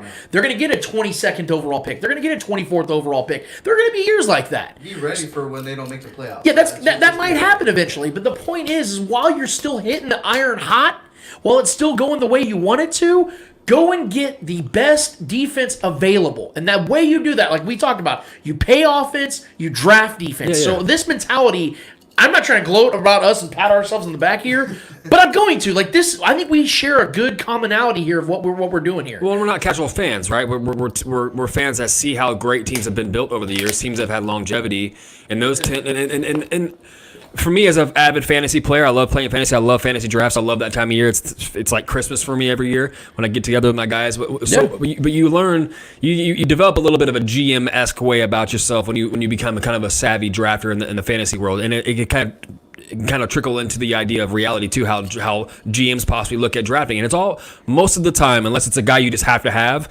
it's most of the time you're not locked on anybody, you're going off value. And I believe there's way more defensive value as the drafts break down. And if you're going to take dart throws on guys, it shouldn't be offense, especially when it's a team, like you said, set up like we are. Other teams might see things differently because they have other needs. We're set for quarterback for the next decade plus. A quarterback that's gonna boost everyone else and make other offensive weapons better. Not the other way around. We don't need to develop other offensive weapons to make our quarterback better, like the Alex Smith days. No offense, Alex Smith, great guy, but we needed other weapons to make him look better. The Tyreek Hills of the world, things like that, to make him look better and boost his numbers and help him with after the catch kind of stats and things like that. The way the drafts break down and the way the value falls into place for us is obviously defensive. The way these, the 5th, 6th, 7th rounds, the late rounds, these dart out. I mean, don't let the Pacheco pick last year kind of confuse you. Typically, that's not how it works. Mm-hmm. You don't grab a 7th round pick running back and he becomes your bell cow. Right. That's not typically how it works. That was a great blessing, and I love this guy.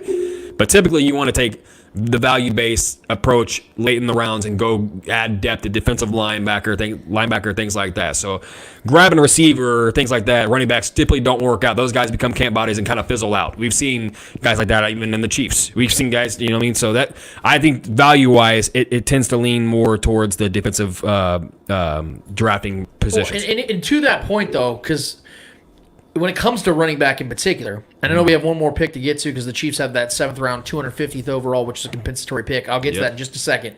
But we bring up running back. If you look at the historics of the way the Chiefs have drafted, even before Brett Veach, the best running backs the Chiefs have gotten weren't first or even second round picks. Right. Like Jamal Charles, trade pick, third round pick for the Jared Allen trade. Kareem Hunt, they traded into the 3rd round to go get him. Out of Toledo. Priest Holmes was a piece they went and got from the Ravens, who was a backup to Jamal Lewis, who was undrafted, by the way. Yeah. Priest Holmes wasn't even drafted. That's fucking wild. Crazy to think about, man. Hall of Fame-ass quarterback. The last 25 years of the best running backs the Chiefs have had, they've been guys who are 3rd round picks or beyond. What about Larry Johnson? What pick was he? Oh, man, what was Larry Johnson? I want to say he was a 2nd or 3rd round pick. We can look that up. He was highly touted coming in. The point is that, okay, look at Clyde. He's the earliest pick the Chiefs have had at running back in forever, and he's the worst of those. He's the worst of those picks. And I'm a Clyde guy. Terrible pick. I'm a Clyde guy. I like him and when he plays, he's good. He's not great. He's good. Yeah, you got to be great though. Exactly. And so when you're a 32nd overall pick, the expectations are different. Yep. And so here's the ironic part. I'm sitting here talking about how we got to hit defense. Well, my 250th overall pick is a running back. Okay. So I don't hate it. My last 2 picks of the draft are actually offensive. Wow. Okay. What was Larry Johnson? Pick 27. That's what I'm saying. First round he was pick? highly touted coming in. Okay, so let's say that, look at it like that.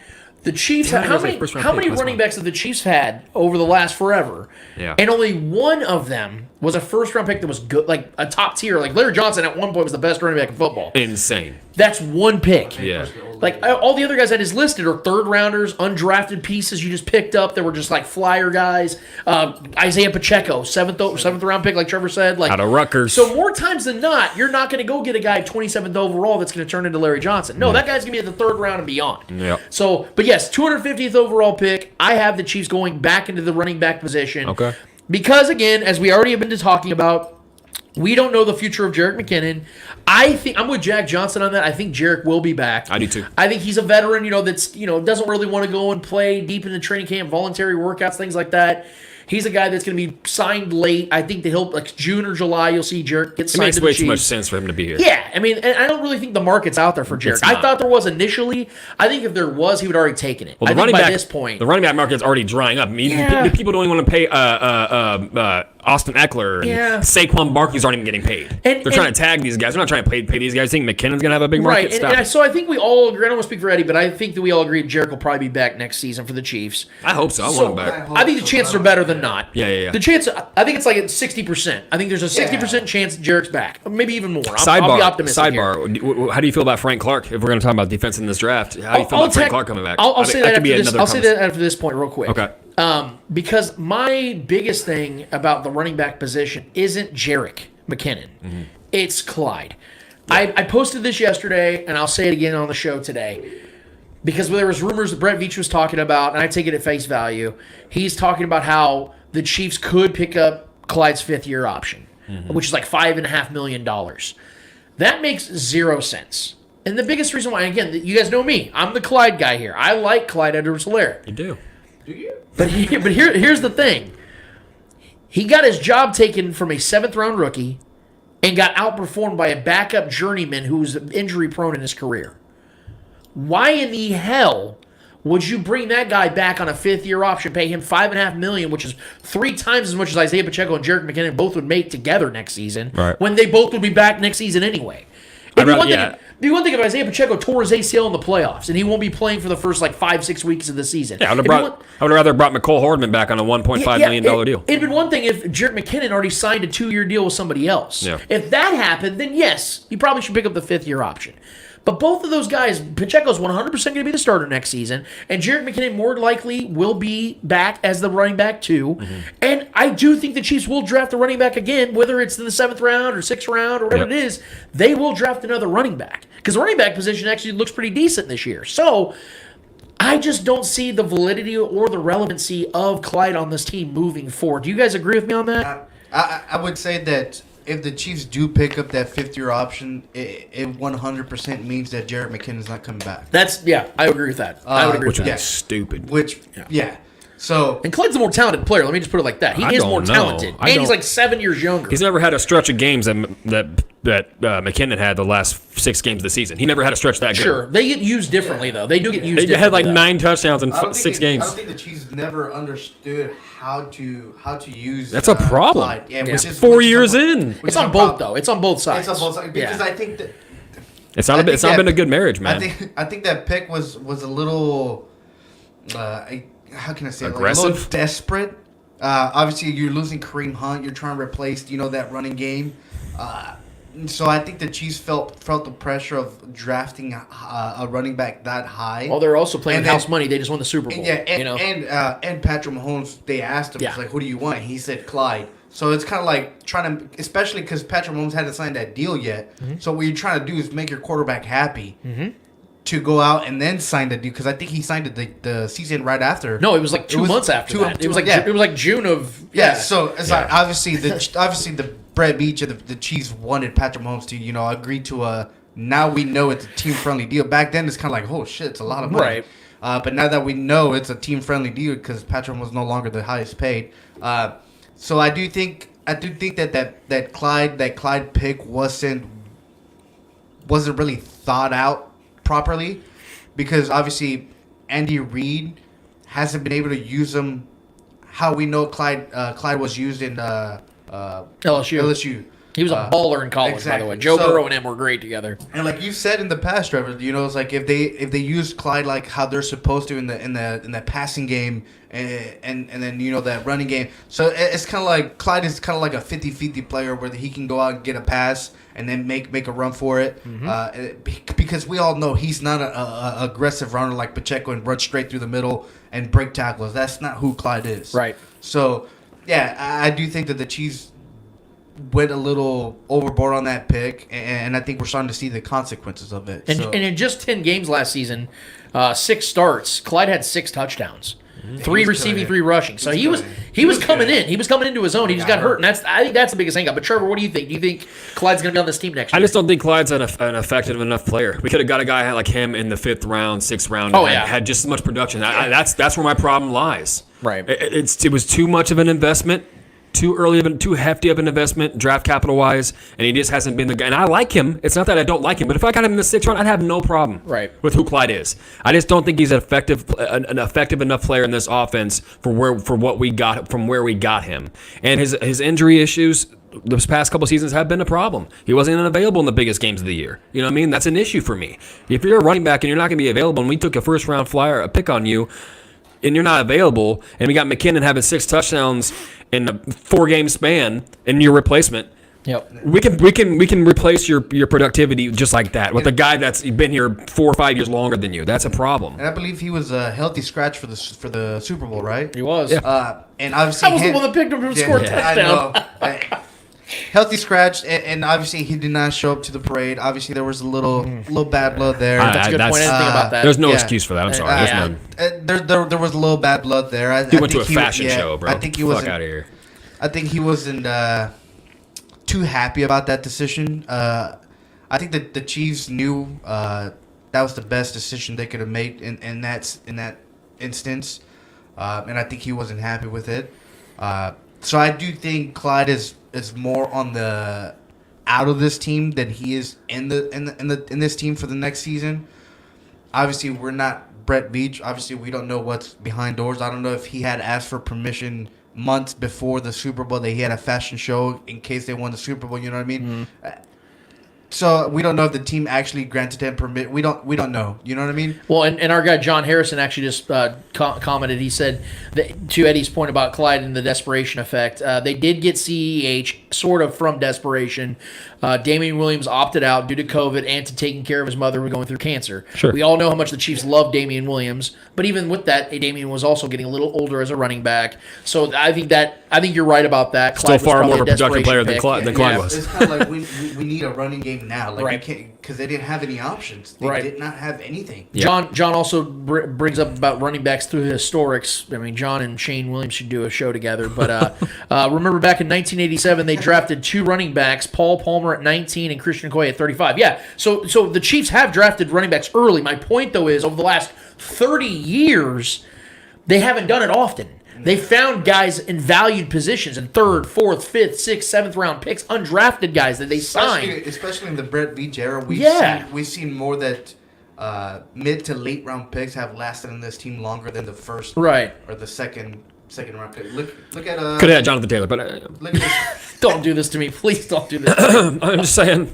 I think Miles Sanders was in that draft too, wasn't he? Was Miles Sanders in that draft?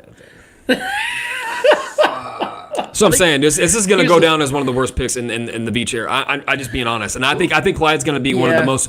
Looking back on this, Breland Speaks will forever be the worst for sure. I think because you traded, and that was their first ever pick. I'm saying once we're retroactively looking back on this career of Patrick Mahomes, when this era is over, I think Clyde's going to be one of the more forgettable weapons in this offense. From what we gave him and where we took him, I think he's going to be very forgettable. Well, yeah, because he has no notable moments either. That's a problem. You took him in the first round as a running back, and there's no one has a Clyde moment. I agree. Outside of a big fumble against the Baltimore Ravens. But whatever you do, though, anybody that's watching this, chiming in, don't look at the 2018 draft class. Just don't. I'm telling you, man, that's one of the worst picks, dude. Probably the worst draft class. Who's still in this team from that? It was a good class. Derek Nottie. Yeah. Derek Nottie. That's it. He's like a rotational defensive lineman. I mean, I like Derek Nottie, but yeah. I love Nottie. Talk about availability. By nature, bro. That's right. Yeah. He's a beast. Was Turk Wharton on that draft class? I think so. I think we got them both in the same year. What? Let's see here. I'm looking it up right now. So 2018. Nottie was like what, 4th round pick? I think Nottie was like a 4th round pick. I love fucking. I think it was Lance that recorded his reaction to Billy Speaks. It was him and Clay. Actually, you're like, what? Who is that? Who the fuck is this guy? So I was so excited for the pick, and then they announced Billy Speaks, and then Lance looks at Clay, and they're like, who the fuck? I said I had a pun. I said speaks volumes. I was like, it was. I never bought into that. Yeah, we wanted a quarterback. So Derek Nottie was actually the 75th overall pick. He was a 3rd round pick. Yeah. Then they went and got Dorian O'Daniel, who was a solid special teams guy. He used Casey Beardco. I like DOD, bro. Armani Watts, solid safety. Tremont Smith, oh God. And then Khalil McKenzie, 6th-round pick. Forgettable. That draft class was atrocious. Forgettable. But after that, they got better with 2019 with McCole Hardman, Juan Thornhill, Colin Saunders, Rashad Fenton, Darwin Thompson. Was solid running back. Good, yeah. Nick Allegretti, and then after 2020, they just it is when he started going off. What was it? 20. But what was his best draft class? 2020, right? I would say 2021 was probably 2022 is still out for debate, but 2021 right now is the best. I think, yeah. Yeah, because you have Nick Bolton, Creed Humphrey, Yes. Noah Gray, and Trey Smith. All day one guys. I mean, that's 4 starters right there. You know what I mean? And then like 2022, Trent McDuffie, George Karlaftis, Sky Moore, Brian Cook, Leo Chenal, Joshua we Williams, drafted a Darren whole new Kennard, defense. Jalen Watson, Isaiah Pacheco, Najee Johnson. All those guys are going to be good guys on the team. I'm going to throw this out there. I think Noah Gray, unknowingly, I don't think a lot of fans are putting a lot of notice on that, but I think Noah Gray could potentially be that Travis Kelce replacement. I already said that today. I'm telling you, that's... We've seen what him and Patrick Mahomes can do. We've seen that connection. They do trust him. We've seen Noah Gray do those little... He made some big catches this year, bro. Those little Travis Kelce thing, Yeah. Travis Kelce-esque things. So He had a big catch in that do Cincy think game this year in the he's postseason, still too. very, very young. Obviously, Travis Kelce took a few years to develop, and I think Noah Gray is getting better by the season. I think last year was Hell probably yeah. one of his best. It was his best year for sure. So With Blake Bell being out, it was a big opportunity for him. we could potentially see Noah Gray becoming that Travis Kelce replacement. Obviously, he's not going to be Travis Kelce. Don't put that on him. But I'm saying he could potentially be that replacement at tight end. Let me say something, because I don't think we've gotten your guys' last pick in the draft yet. No. But I'm going to say something to that, and then we'll go to that, and then we'll move on. I am open-minded to the idea that Noah Gray can become that guy. I obviously think we all can agree, no matter who the successor to Travis Kelce is, will never be Travis Kelce. But then think about this. Who the hell thought that after losing Tony Gonzalez, the Chiefs would go and end up getting a better tight end than him? And I'm sorry, I know there's a lot of Tony G fans out there, all of us included. We all love Tony G. Travis Kelce is the better tight end. Okay, that's just a fact. That's a fact of nature. Especially here. for this offense. Okay. No one thought that would ever happen, myself included. I thought that was the greatest tight end the Chiefs will ever have, without question. They got better. So I don't think that, as I'm sitting right here, I don't think that they're going to get an upgraded Travis Kelce anytime soon. So if they just get a solid, reliable tight end that can play every single week, Noah Gray can be that guy. Yeah. But to that point, think about this. How everyone's talking about wide receiver. You got to add to this offense. And let's say that Kadarius Toney and Sky Moore both pop. Right? They both become legitimate wide receivers for this team. They are reliable assets. And then people want to draft another wide receiver to add to that. I look at that the same way with tight end. Because Jody Fortson, as much as I like him and as talented as he is, he's injured. He's not. He kind of ins and outs himself. Blake Bell's 31, 32 years old. He's more of a blocking tight end. Noah Gray, who's really shown some promise. He's only 24 years old. And then you have Travis Kelce. Like, what's the harm in the deepest tight end draft class we've had in some time to go and get a potential of a TJ Hawkinson? I mean, what's to say? In my scenario, the Chiefs get the 63rd overall pick. They land a TJ Hawkinson. They land a Mark Andrews. Is that not the ideal scenario where you have 3 or 4 legitimate tight ends on a team? Like, think how crazy that would Would you be. be mad if the Chiefs trade up in the first to pick up a tight end? Yes, because I think that'd be ridiculous. That's not value-based Because to drafting. that point, Eddie, like you and Trevor valued, edge rush and these other positions, letting it kind of sit back. That's how I look at tight end. That's why I have the Chiefs waiting to the 63rd overall pick. I have us 178, so yeah. Yeah, exactly. So what I'm saying is, you guys are like look at edge rush, and like Eddie, I think you had edge rush to 63rd, right? Yeah, I think that was your second overall pick. You view edge rush the way I view tight end. That, man, well, you could sit back and get some good value there. But I look at edge rush the way that Trevor looks at, I think, you had edge rush as well. So My first pick, I'm looking at edge rush a lot of way that other people look at wide receiver and tackle. I look at edge rush that way because I think that's the best way to build your team is through front seven, offensive line. Obviously, yeah, exactly. So that's why I look at tight end as a mid-round pick, not go up and take a massive swing at it. If Travis Kelce retired this offseason, then you can talk me into that. But even with Travis Kelce retiring this offseason, I still say, you wait till 63rd. Because you found Travis Kelce literally at 63rd. You know what I mean? Like, you can go and repeat that, in my opinion, with Brent Veach. That'd be crazy if they actually drafted tight end. That's what I'm saying. That's why I said they got 2013. They got Travis Kelce at 63rd. That's why I said at 63rd they get. That was Eddie Reed's second pick. His second pick. Yeah. Yep. His first pick was Eric Fisher. Yeah. Yep. So it's worked out pretty well, man, over the years. Yeah, All right, let's get No, I go was ahead. gonna say my last pick. I was gonna Yeah. just say my last. Did pick. you get? Yeah. Okay. Go ahead. I'll just do mine after Yeah, this. yeah, go ahead. Go ahead. So my last pick I do have tight end. Funny Nice, enough, okay. we're talking about tight end. Okay. My last pick is a tight end. Obviously, he's not gonna come in here and become a day one starter.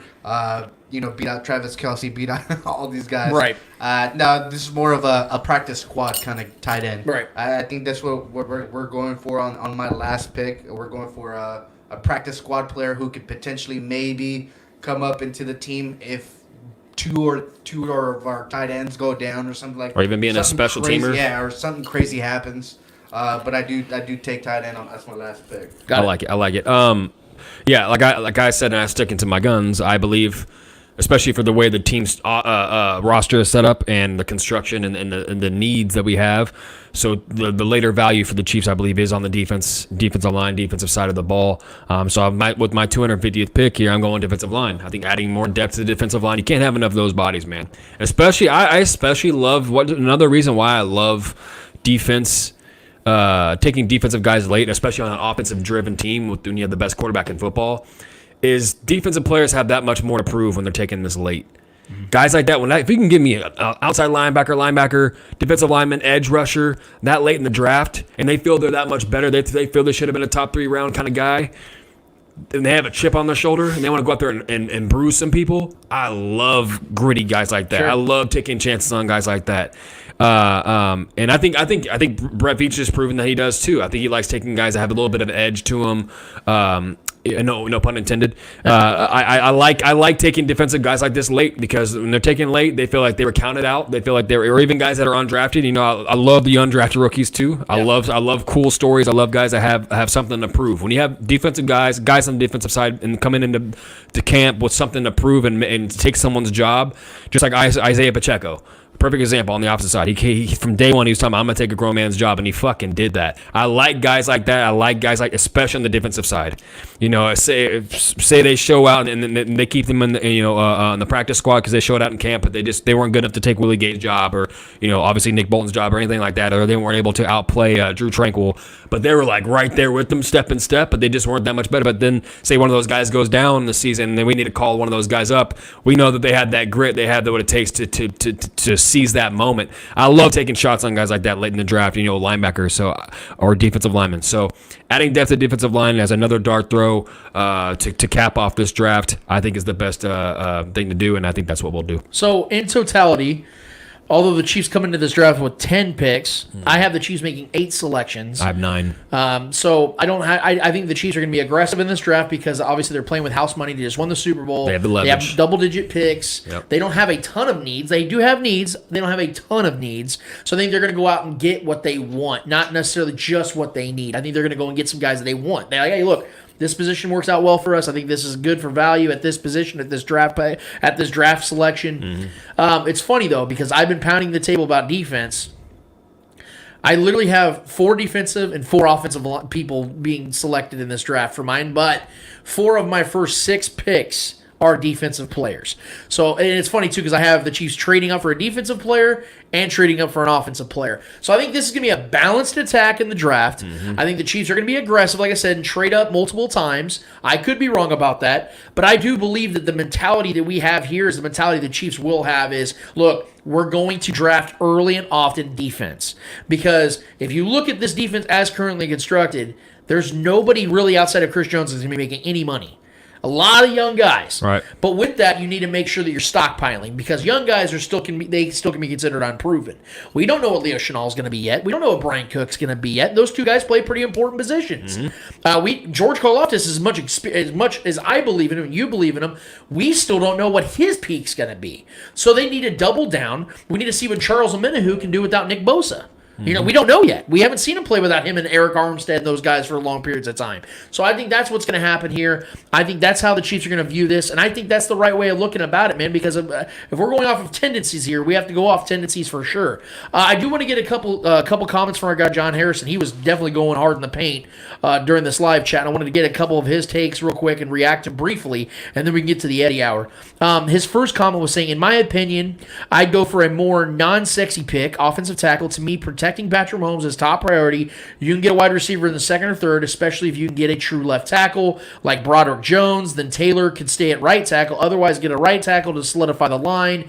I know they have Niang and Kennard, but Niang's injury prone and Kennard can be more suited for guard. Okay, fair take. And I understand that completely. But again, John, I want to address this again because this is something we've been talking about a lot during the show. I don't think the Chiefs can find that guy late in the first round. Maybe I'm wrong. I think if the Chiefs had the 18th overall pick, I would say go after that offensive tackle because I think he's within striking distance of getting one of these top tier guys.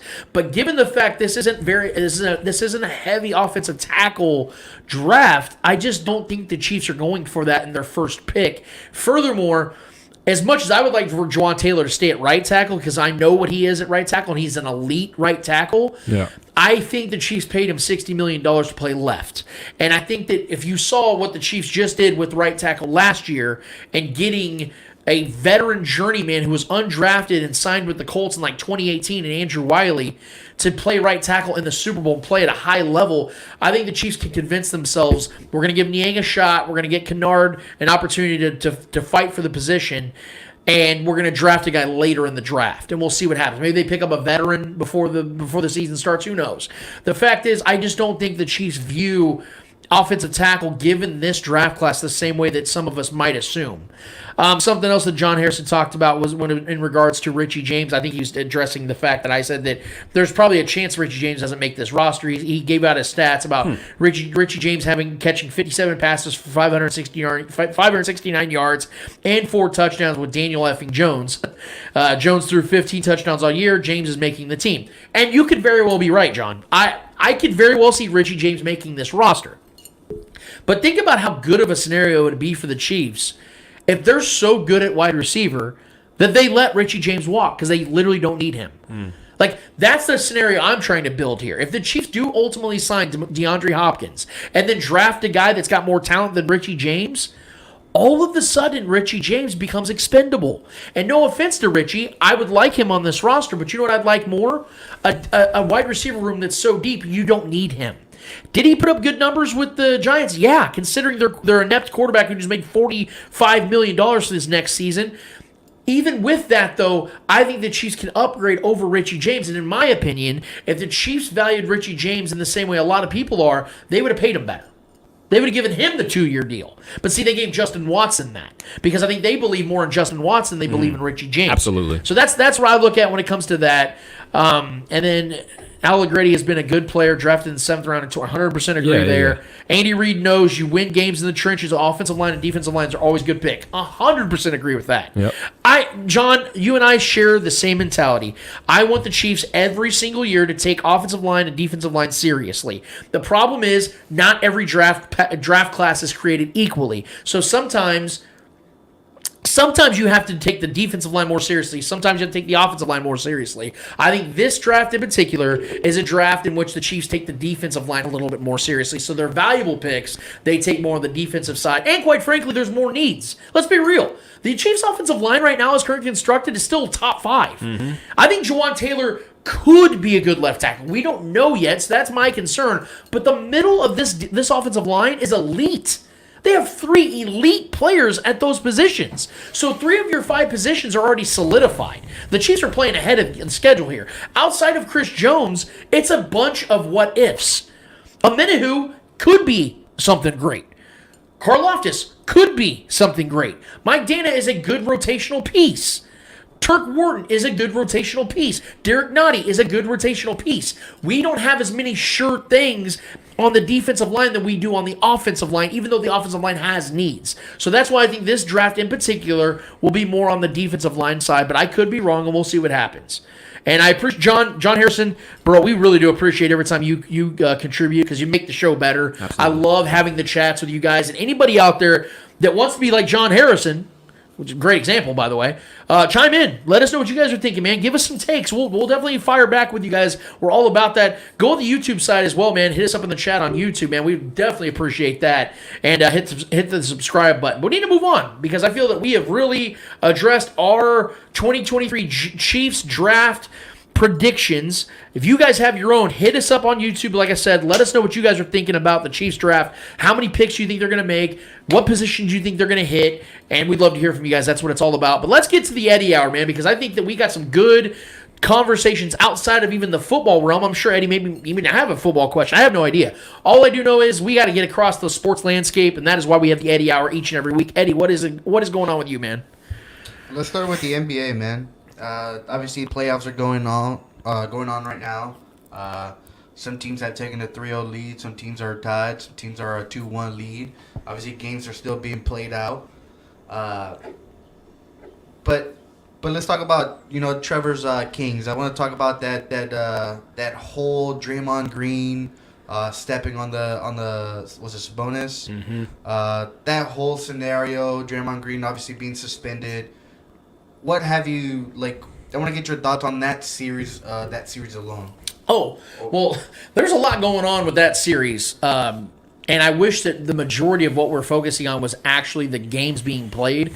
Unfortunately, we've had a lot of ignorance, quite frankly, geared towards the Kings and more in particular Sabonis, because of the fact that it's almost like we're creating like make-believe scenarios to protect the Warriors. It's been a really weird thing. For instance, Rick Bucher from FS1, who I have never really liked, to be honest with you, but he's been around for a long time for whatever reason. He was on that Speak show with Joy Taylor, who had her own series of horrific takes this week about this. But Rick Bucher in particular was saying that, and you can look this up yourself. I'm not making this up. You can literally look this up yourself. He was stating that the refs are winning games for the Kings, and that the NBA is punishing the Warriors by suspending Draymond Green. As if Draymond Green doesn't lead the NBA, since he's been in the NBA, in technical fouls and ejections. And I believe suspensions as far as individual consistency of suspensions. Yeah, and now flagrant fouls, Joel postseason. Embiid leads. Joel Embiid gets a lot of flagrant fouls. He fouls hard. But Draymond Green has the most notorious reputation outside of like Bill Laimbeer and Dennis Rodman. Like, this dude's one of the dirtiest players in NBA history. And I know everyone's attacking the Sabonis leg grab. And he did grab Draymond's leg. But if you watch the play with no bias, literally, I know it's hard to do, but if you watch it with no bias, when Sabonis is falling, he's bracing himself and protecting his head because Draymond is literally standing right above him. Wasn't Draymond's fault at that time. Draymond was just standing there. And so I'm not mad at Draymond in that moment. But Sabonis is bracing his head, and Draymond's leg is tangled in the mix. That is 100% true. But when Draymond realizes this, he capitalizes on the moment. You cannot tell me it's a coincidence that his foot goes straight down on Sabonis' ribcage or sternum area.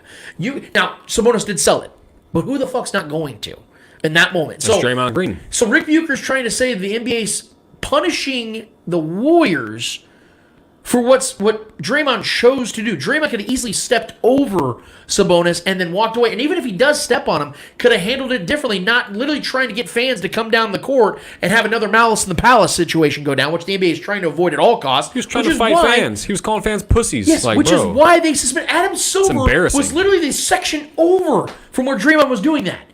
Both top executives in the NBA were sitting right there watching the whole thing unfold. You really think the NBA wants another Malice in the Palace that happened almost 20 years ago to the day?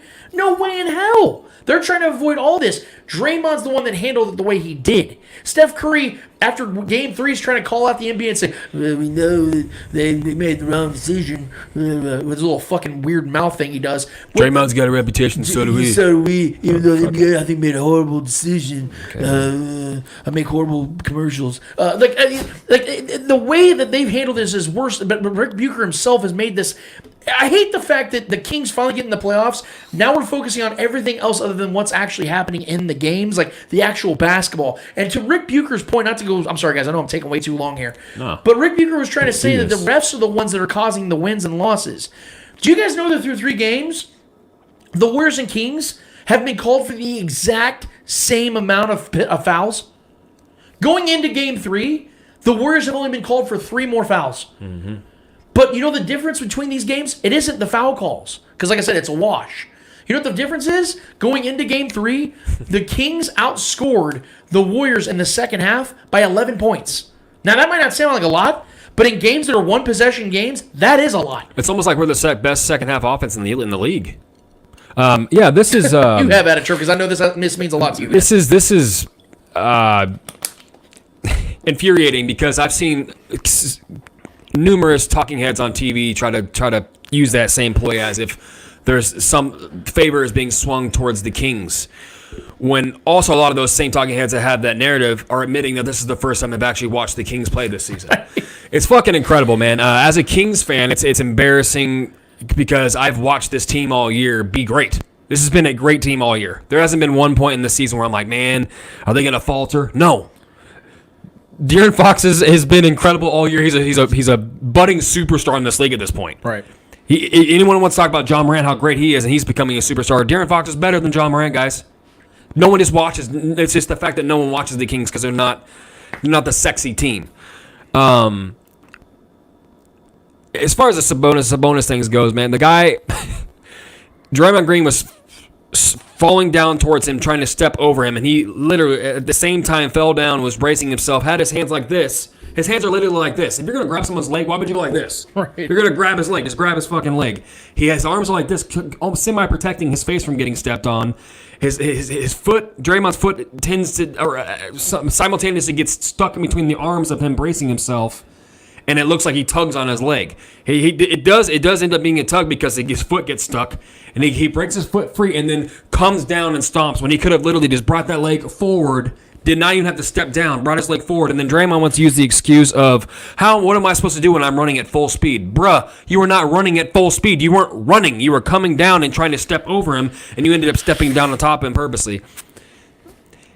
And then we got all these talking heads obviously want to talk about how Sabonis purposely grabbed his leg, as if Sabonis has some kind of track record of being that guy, as some kind of dirty player. Well, according to Trevor, they're telling us that he's using the ball as a weapon. Yeah. That was going to be one of my L's today, with the league trying to say that he's using his elbows, using the ball as a weapon, pushing people on offensive rebounds. As if that isn't even a part of the game. Like, what are you talking about, dude? Go watch Charles Barkley. Go watch Dennis Rodman. All these guys were catching rebounds and bringing their elbows down. That's a part of the game. Go watch Shaq, for Christ's sake, the greatest center of all time. That's all he did. Yep. That's why we glorify him, because he was so tough and he did all those things. And now we want to act like Sabonis is some bad guy, as if he's the one with the reputation of doing this shit and being a dirty player. And we're going to try to protect Draymond out of nowhere. What happened? And then he thinks, ironically, the league is going to work in the Kings' favor to win a series now. After the Kings is the only team to really notably and proven to have been cheated out of the series in the NBA. You're telling me they're trying to keep the Warriors from advancing? Right. The dynasty of our generation. The darling of the league. Steph Curry, Klay Thompson, Draymond Green, Steve Kerr. Yeah, they're trying to keep those guys. All of a sudden they're facing adversity and they're down 2-0 for the first time in the Steph Curry era. Now they're victims. Fuck out of here, bro. No, it's 2-1 now, but at that time when all this was coming out, this was breaking during that time when they're down 2-0, and all of a sudden the Warriors finally had their backs against the wall. And now they're facing adversity. Now they're a victim. Now they're a victim to dirty play. When Draymond Green's been the poster child for this shit every postseason. Against the Thunder. Was it the Thunder when he kicked him in the Steven Adams in the balls? And they hit LeBron in the balls too, got suspended in that Cavs series. Like, bro, this is who Draymond is. And he's yelling at fans saying, yeah, pussy, yeah. That's why he got suspended. I don't even think if he didn't do that, he wouldn't have got suspended. In his post-game, in the locker room, he's sitting there saying, oh, well, they ejected me for somebody grabbing my leg. No, dipshit. They ejected you because you did what you did, and then you're out here literally taunting fans. They had no choice. You gave the league no choice. Yeah, for the Rick Buchers of the world, for the people that are trying to claim that this series is rigged in the Kings' favor, you should lose every bit of credentials you have. That's an embarrassing take, and as a Kings fan who suffered for fucking 17 years just to see my team get back to this point, to even have a chance to be in a fucking series, let alone a play-in. Yeah.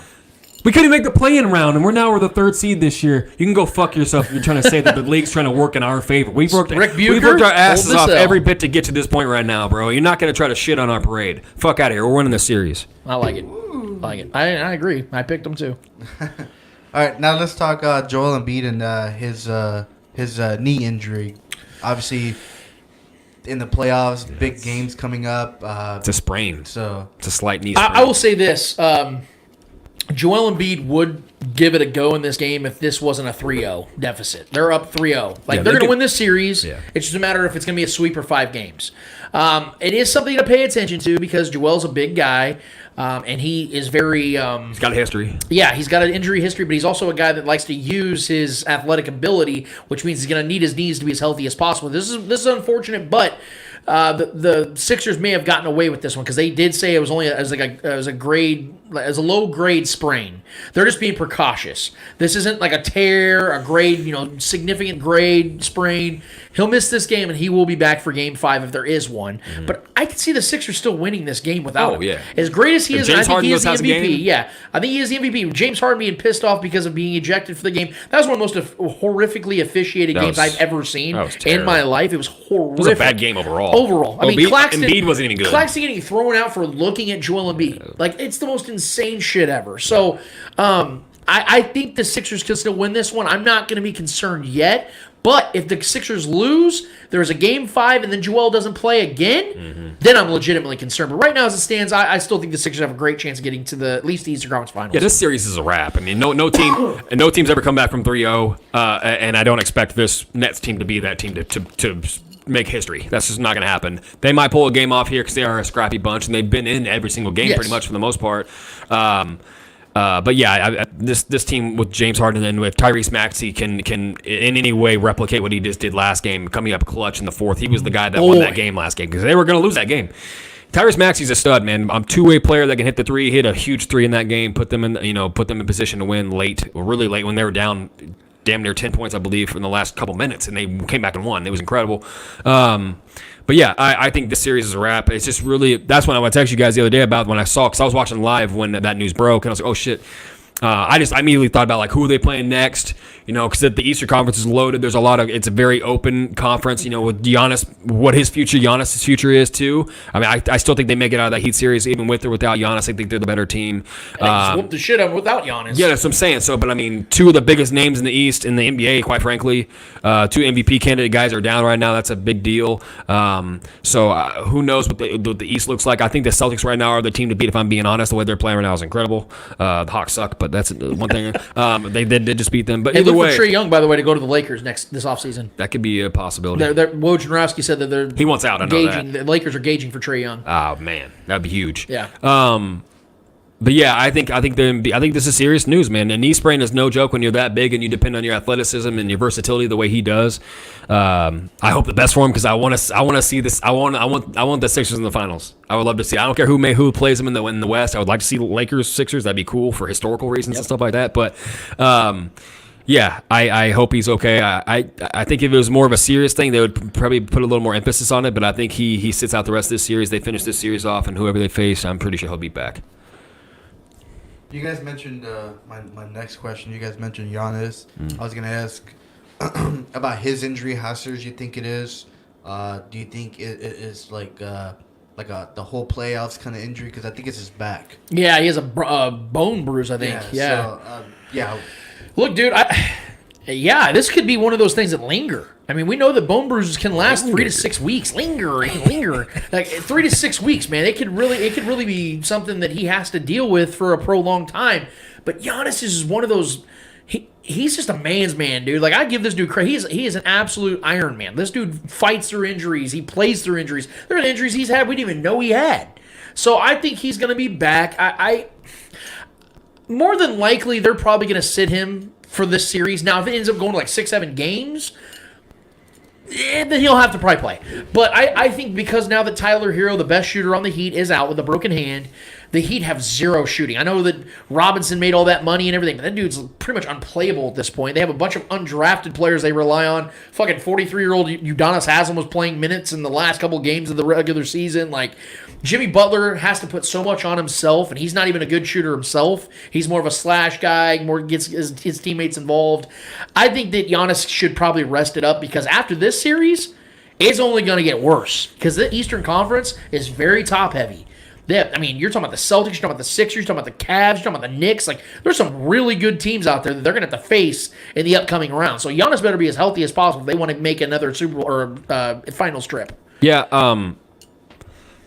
I still think that the Bucks should pull this series out, but I am going to say I think the linchpin of the success of the Heat in the series, if they want to battle and maybe have a chance to pull this upset, I think it's Bam Adebayo. And I think if Bam Adebayo can take advantage of the vacancy of Giannis, because Bam Adebayo's had great games against Giannis when he's healthy. Yeah, Brook Lopez killed Bam in that game 3. Sure.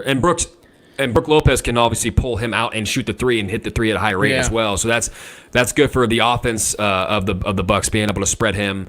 But I think, if Bam Adebayo gets the advantage on Brooks, it has big games, and that allows to open up the offense for Jimmy Butler to work.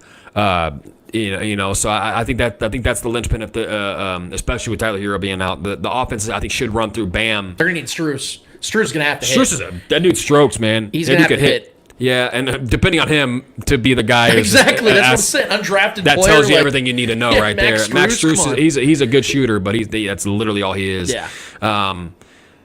Jimmy Butler's the easy answer if you want the Heat to win, but he's got some. They got some good defensive guys on him. Obviously, with Drew Holiday being one of the best lockdown defenders in the league, that's tough.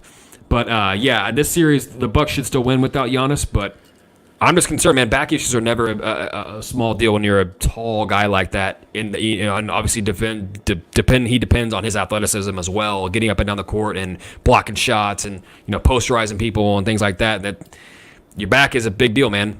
So if he's any kind of spasms, any kind of structural issues, spine issues, ruptured disc or dislocated disc, anything that's like that. That could be a massive issue because it takes one more tweak and it can be a way bigger deal, right? So I hope he sits out the rest of the series, similar to Embiid. They finish off the series so they can extend their postseason trips here. But I don't know. There's definitely some question marks with both these guys. They're both pretty serious injuries that could be even worse. So hopefully they get themselves right and they both their teams get the job done for them so they can extend their postseason run here. Next question. So this week we've seen a lot of people start talking about Kawhi Leonard. It's been ongoing since the series started against the I believe it was the Suns. Since before Game 1, there's just been a lot of talk about Kawhi Leonard, and then obviously Stephen A. came out and said that he's the worst superstar the NBA has ever seen. Why is that? Why is he catching all this heat now? I want to get your thoughts on that. This is a very complex situation because there's a lot of different people that you have to address directly when it comes to who's at fault. For one, Stephen A's, when I first saw the quote about him saying he's the worst superstar of all time, I didn't really know what that meant because I felt like he was basically trying to attack Kawhi's abilities. I didn't get that when I actually heard the full quote about what he was trying to say about I'm done with Kawhi Leonard and all this other stuff. Look, I agree with what Stephen A. said in that regard, that I've never been somebody that bought into him as a guy you build your team around. The dude has incredible talent. I don't even know if you can call him an actual superstar. He's not a superstar anymore.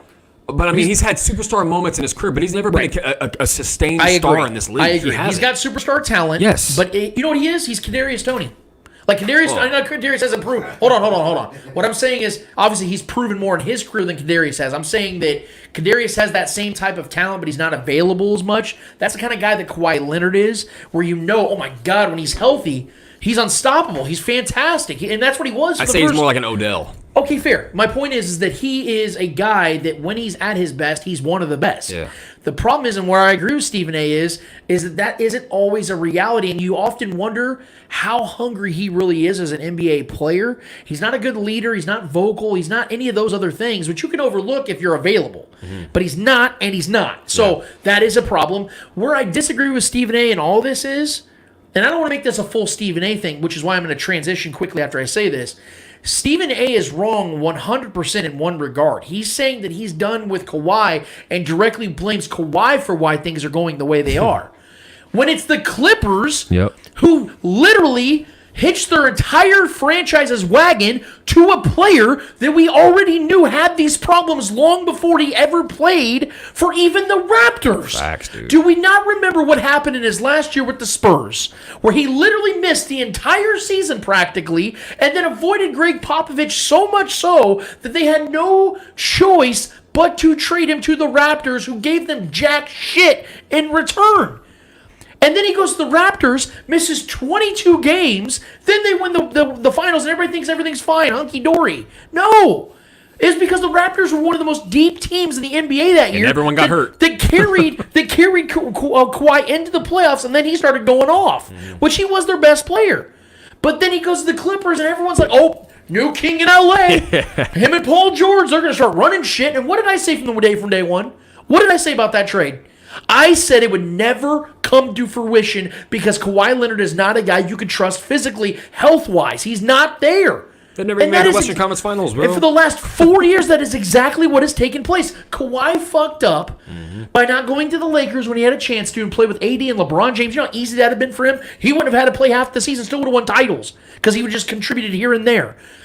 But the Clippers are the ones you have to blame here because they're the ones that were so desperate to go and get a name that they're willing to literally hitch the wagon to a guy that you can't play more than 40, 50 games a year at best.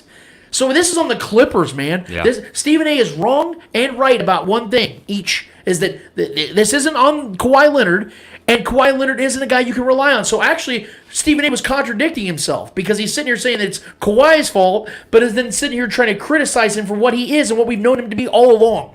Yeah, I don't have much more to add to that, man. It's facts. I mean, the Clippers married him. They chose to be with this person, and it is what it is. You deal with it. I believe he's only played about a little over 40-something% of the games since he's been a Clipper. He hasn't even played half the games. And I think him and Paul George have only played about 27, 28% of games together since they've been Clippers. That's unacceptable, bro. Like, that is terrible, man. So it's good in a bad way. in the past couple seasons, and then they bring in Russ. I mean, it's felt desperate from the beginning. I mean, they try to market him as, like you said, the new king of LA, and then the Lakers went and won the finals. And then it's crazy, man. Like it's a lot of his career has been a facade, and I'm not saying he's not great when he's healthy, but when he has to be healthy in order for it not to be a facade, right? And we can talk about the championship he had with the Raptors, and I'm not going to just go in too much on Kawhi here, but it is the question at hand. But the Clippers Kawhi has just been a disaster, point blank period. There's not much more to add to it. It's been a disaster. They have had no success. No one truly fears the Clippers. Nobody. And they're a good team when they're all healthy and they're on the court. Obviously, yeah, we saw what they did in the first game against the Suns. That was a very good performance, and he was having. I couldn't tell you who was better between him and KD those first two games. Right? They were just back and forth. It was legendary. That was a fun. Those first two games were incredible to watch. And now he's gone. And now that's being reported today, just a few hours ago, that there's no timetable on when his return will be. This series is over. The Suns are going to win this series because once again, Kawhi fucks and handicaps the team. Paul George isn't even available either. You can't even lean on that. So now you're leaning on Russ to be the guy? Right. Good fucking luck, dude. It's funny, though. That's when Russ is at his best. For sure. When there's no expectations and he's the guy. Statistically, yes. But he's never proven to carry a team far into the playoffs being the guy. Just saying, you want fun, Russ? This is when you get fun, Of course, yeah. Russ is going to go out there and ball, especially when he has going against KD. It's going to be fun to watch. But the Suns are going to win this series now. It's over. Yeah, congratulations to the Suns, KD. And this is the team I said was my team. I think to look for in the West to go to make a run to the finals. There's not much more to add to that, man. This whole Kawhi saga has just been a disaster for the Clippers, and I, quite frankly, feel bad in a sense for Clippers fans because they thought this was going to be their hope moving forward, and this was going to be their chance as Clipper fans. Me being a Kings fan and going through a lot of my shit. You talk about Clippers. At least in the Kings' history, we've had actually incredible teams. Clippers, not really, man. There's not many opportunities. This was their chance to kind of be that team with Kawhi and Paul George, and now bringing Russ, the excitement of all that shit, and it's crumbling before their eyes. Again, another year again, and it is tied. A lot of that responsibility is tied to the decisions of the Clippers organization to make that decision, and Kawhi just being an inconsistent part-time superstar in this league. So yeah. Yesterday, big game in Madison Square Garden. Chants were happening towards the end of the game. I think it's like the final 2 or 4 minutes of the game with the 27-point lead against the Cavs. The fans started chanting one name, and that name was Derrick Rose. They were chanting Derrick Rose, and their coach put Derrick Rose in the game. He got a standing ovation for about a minute or so of just people just screaming and celebrating Derrick Rose. Now my question to you is Derrick Rose a Hall of Fame player? No. He was, without question, one of the most talented players I've ever seen play basketball. His physical attributes are only compared to Russell Westbrook. And Russell Westbrook's going to make the Hall of Fame. It's like AI meets Russell Westbrook. He has a little bit the of reason why Russell Westbrook's going to make the Hall of Fame and Derrick Rose won't is because Russell Westbrook plays every single night. Whereas Derrick Rose, for the majority of his career, has missed a large portion of games played. So he should be. It sucks. Like, it really, really sucks, man, because Derrick Rose, unlike Kawhi Leonard, gives a fuck. He actually wants to be out there and fight and claw and do everything he can to help his team win. And unfortunately, he just doesn't have the health. I mean, you look at guys like Brandon Roy. He had Hall of Fame talent, Hall of Fame potential. much more short-lived career than Derrick he had Rose, degenerative knees. Now, luckily Derrick Rose, but that is the point I want to make, is that Derrick Rose won't make the Hall of Fame. We have to remember, it's not an NBA Hall of Fame, it's Pro Basketball Hall of Fame. Derrick Rose has Hall of Fame fight, zeal, all the shit that you call it cliche. Yeah. But it is really in him. Like, this man is a champion when it comes to fighting and clawing for your NBA career. Because, I mean, after like 2013, 14, I was like, man, I really wonder if this dude's even going to have much more of a career. He had a very short stint run, Yeah. where he was dominant. That was just short. He won MVP in 2011. He was fantastic. I don't think he should have won MVP that year, to be honest. LeBron should be MVP. He won Rookie of the Year, and he should have. He was MVP. He had MVP potential, Hall of Fame potential, but like Trevor said, he didn't do enough to really satisfy or quench the thirst of what we all anticipated him to be as like the number one overall pick or second overall pick, whatever it was. It's disappointing, but he's not a disappointment, if that makes sense.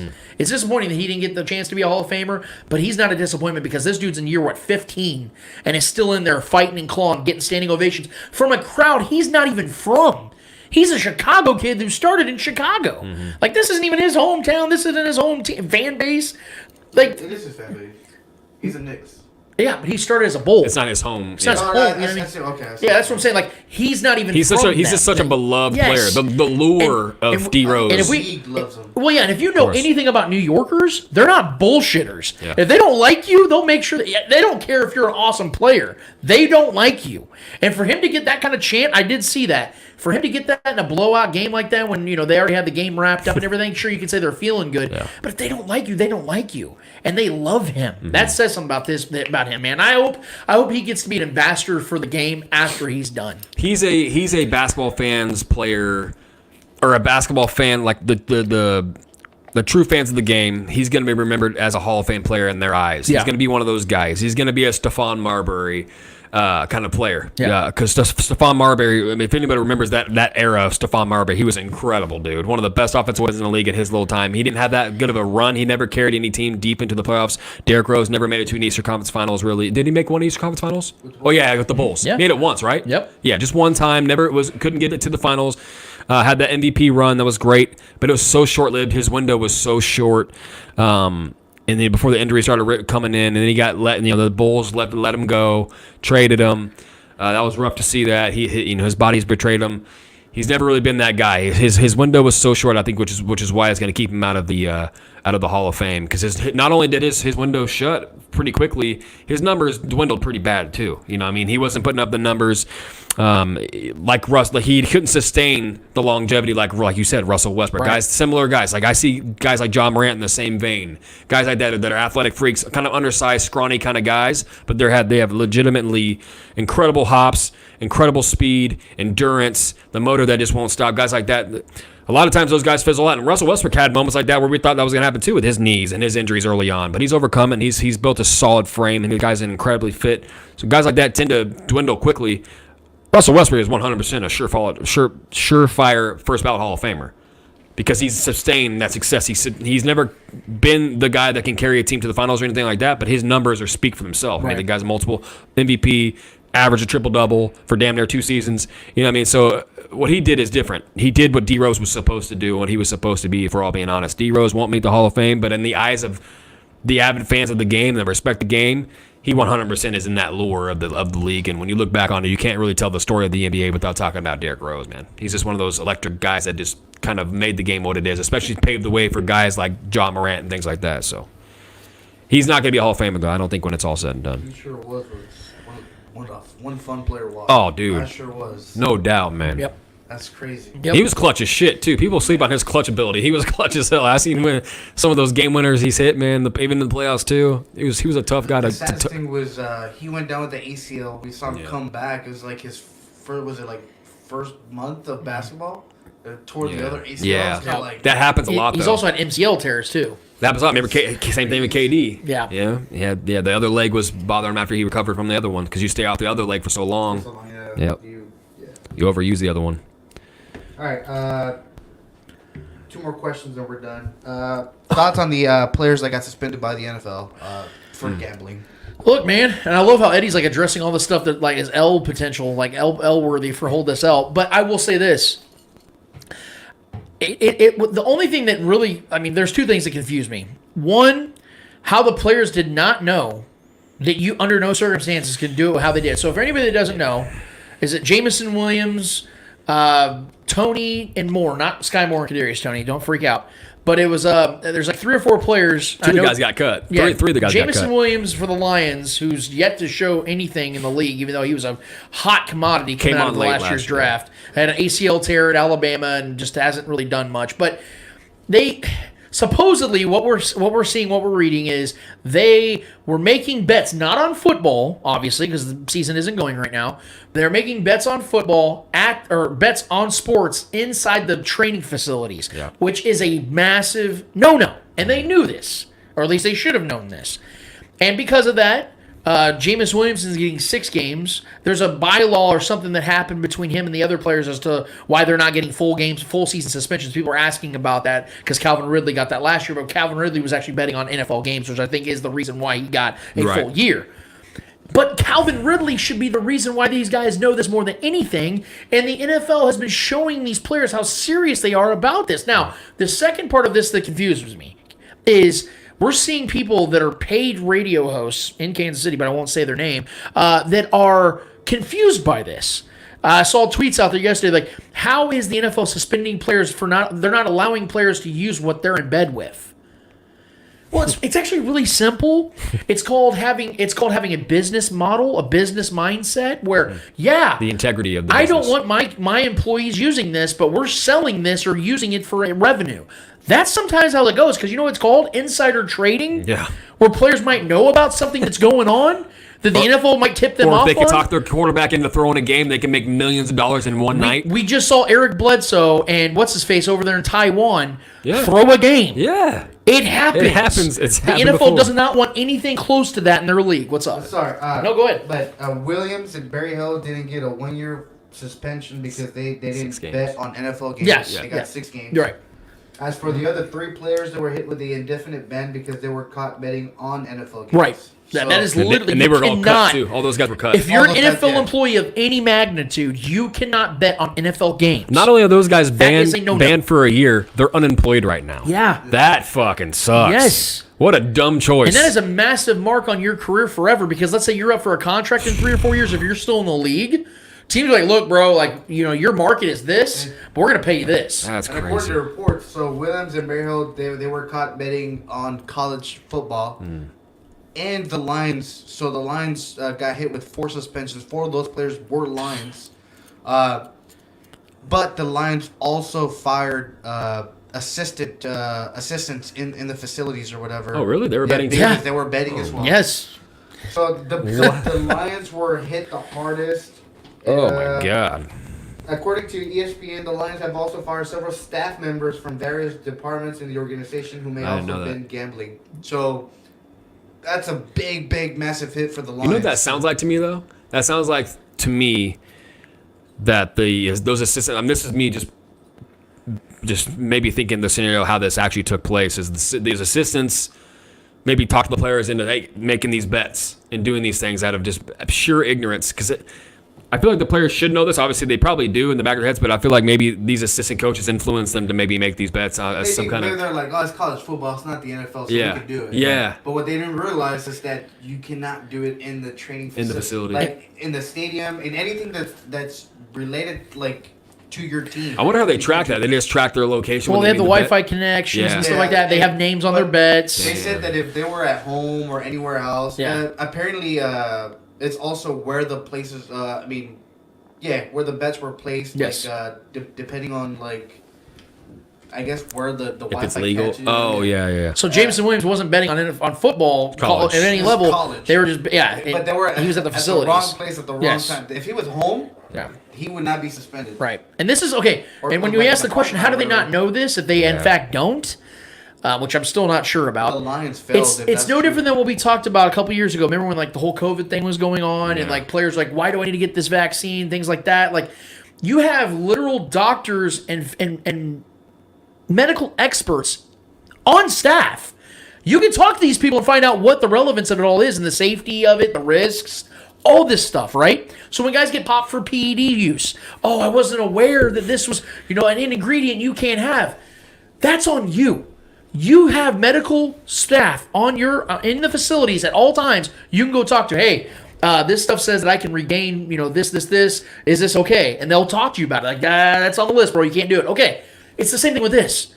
If hey man, I'm not really like privy on the whole like rules. Like I want to place this bet. Is this okay? Yeah. Especially after Calvin Ridley just got suspended for a year. A year ago.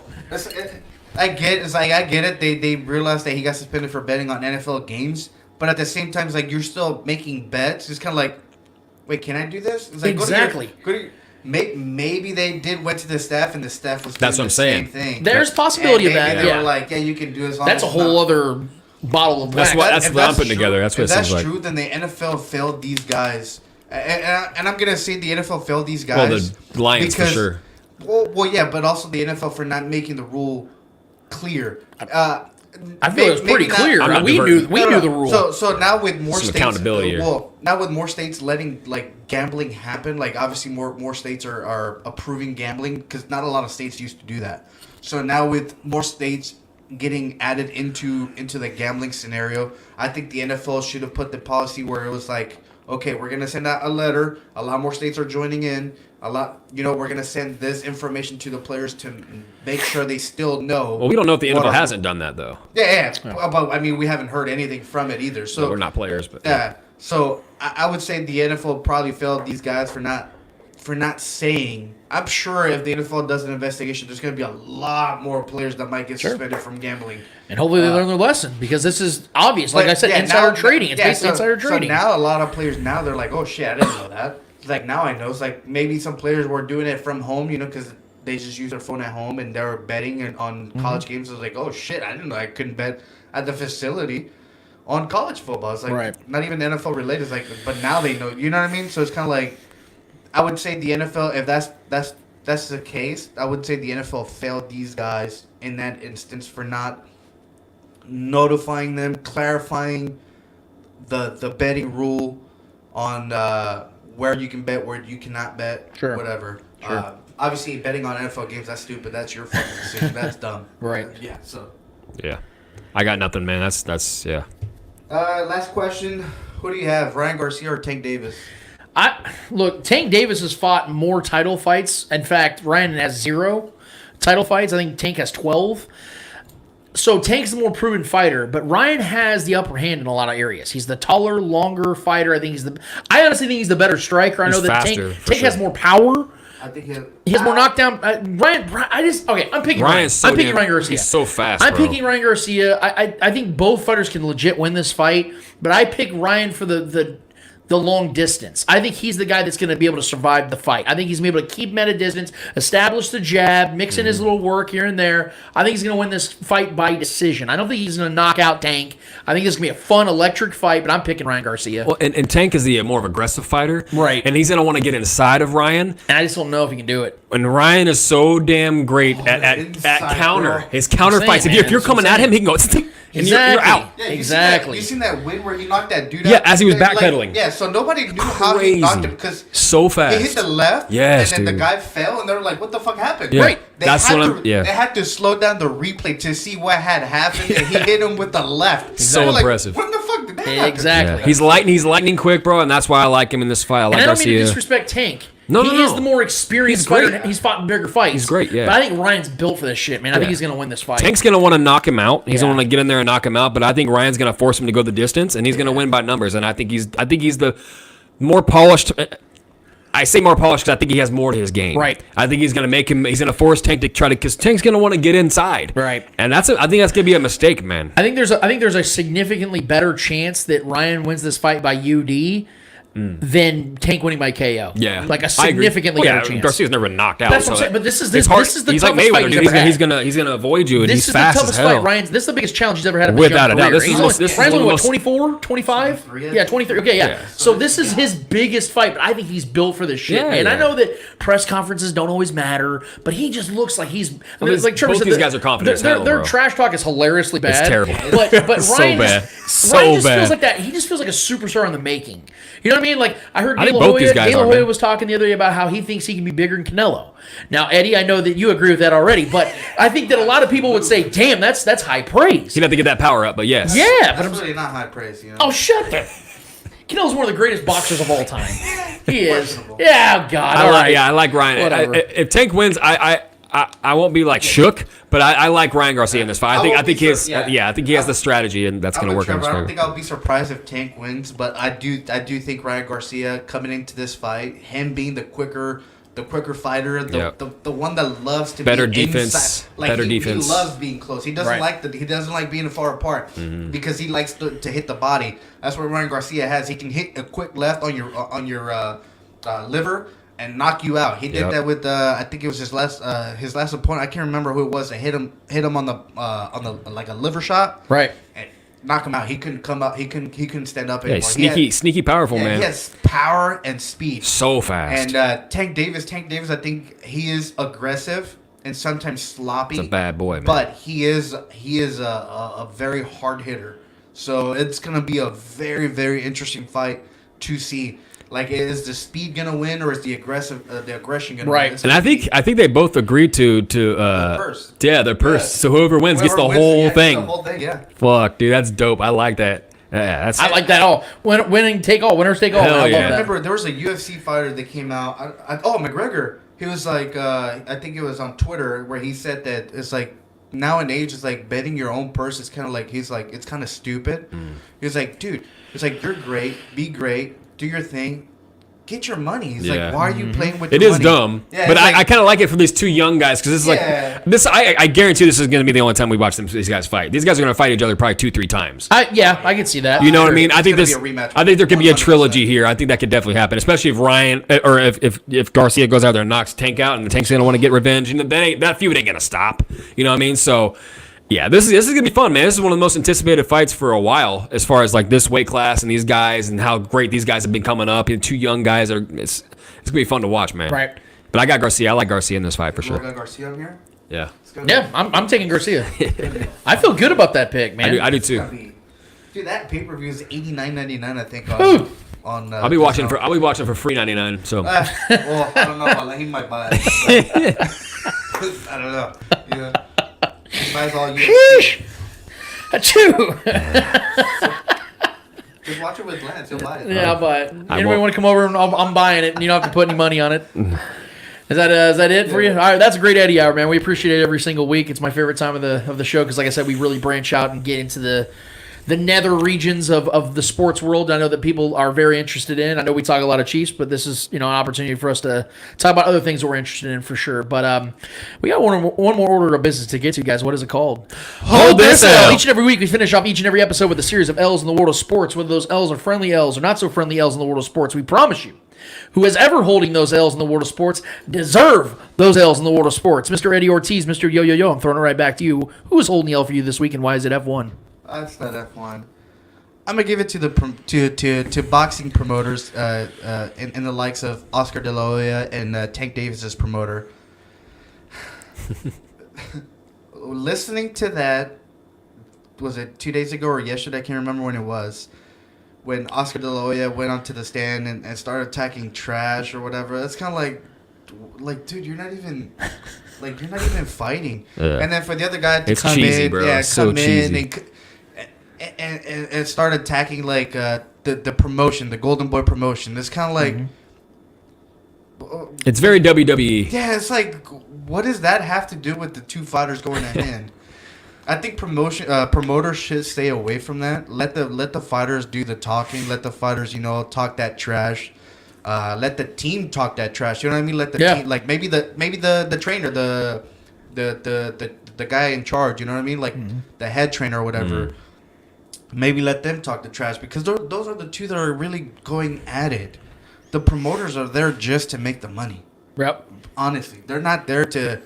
I can guarantee you, Oscar De La Hoya doesn't give a fuck about Ryan Garcia or what he does or what he doesn't do. It's about what he's about to collect. You know, drama brings dollar signs, man. Yeah, so it's kind of like he didn't add no fucking drama to the situation. Obviously, Tank Davis and Ryan Garcia already added that drama, and then with the purse bet and all that stuff, Oscar De La Hoya didn't do anything but just fucking be corny as fuck up there. Like, it made no sense why he was up there. It's lame. I just don't know what the fuck the promoters were doing. The Tank Davis promoter told us, like, yeah, that's why your fighters are leaving. That's why they're coming over here. And then Oscar De La Hoya comes like, yeah, sure, whatever. It's like, bruh. Your mom. Yeah, that shit was so cringe to watch. Yeah.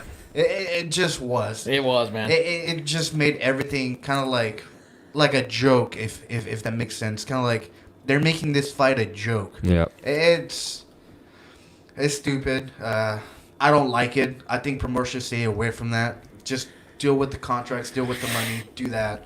Don't get involved in the trash talk. It's stupid.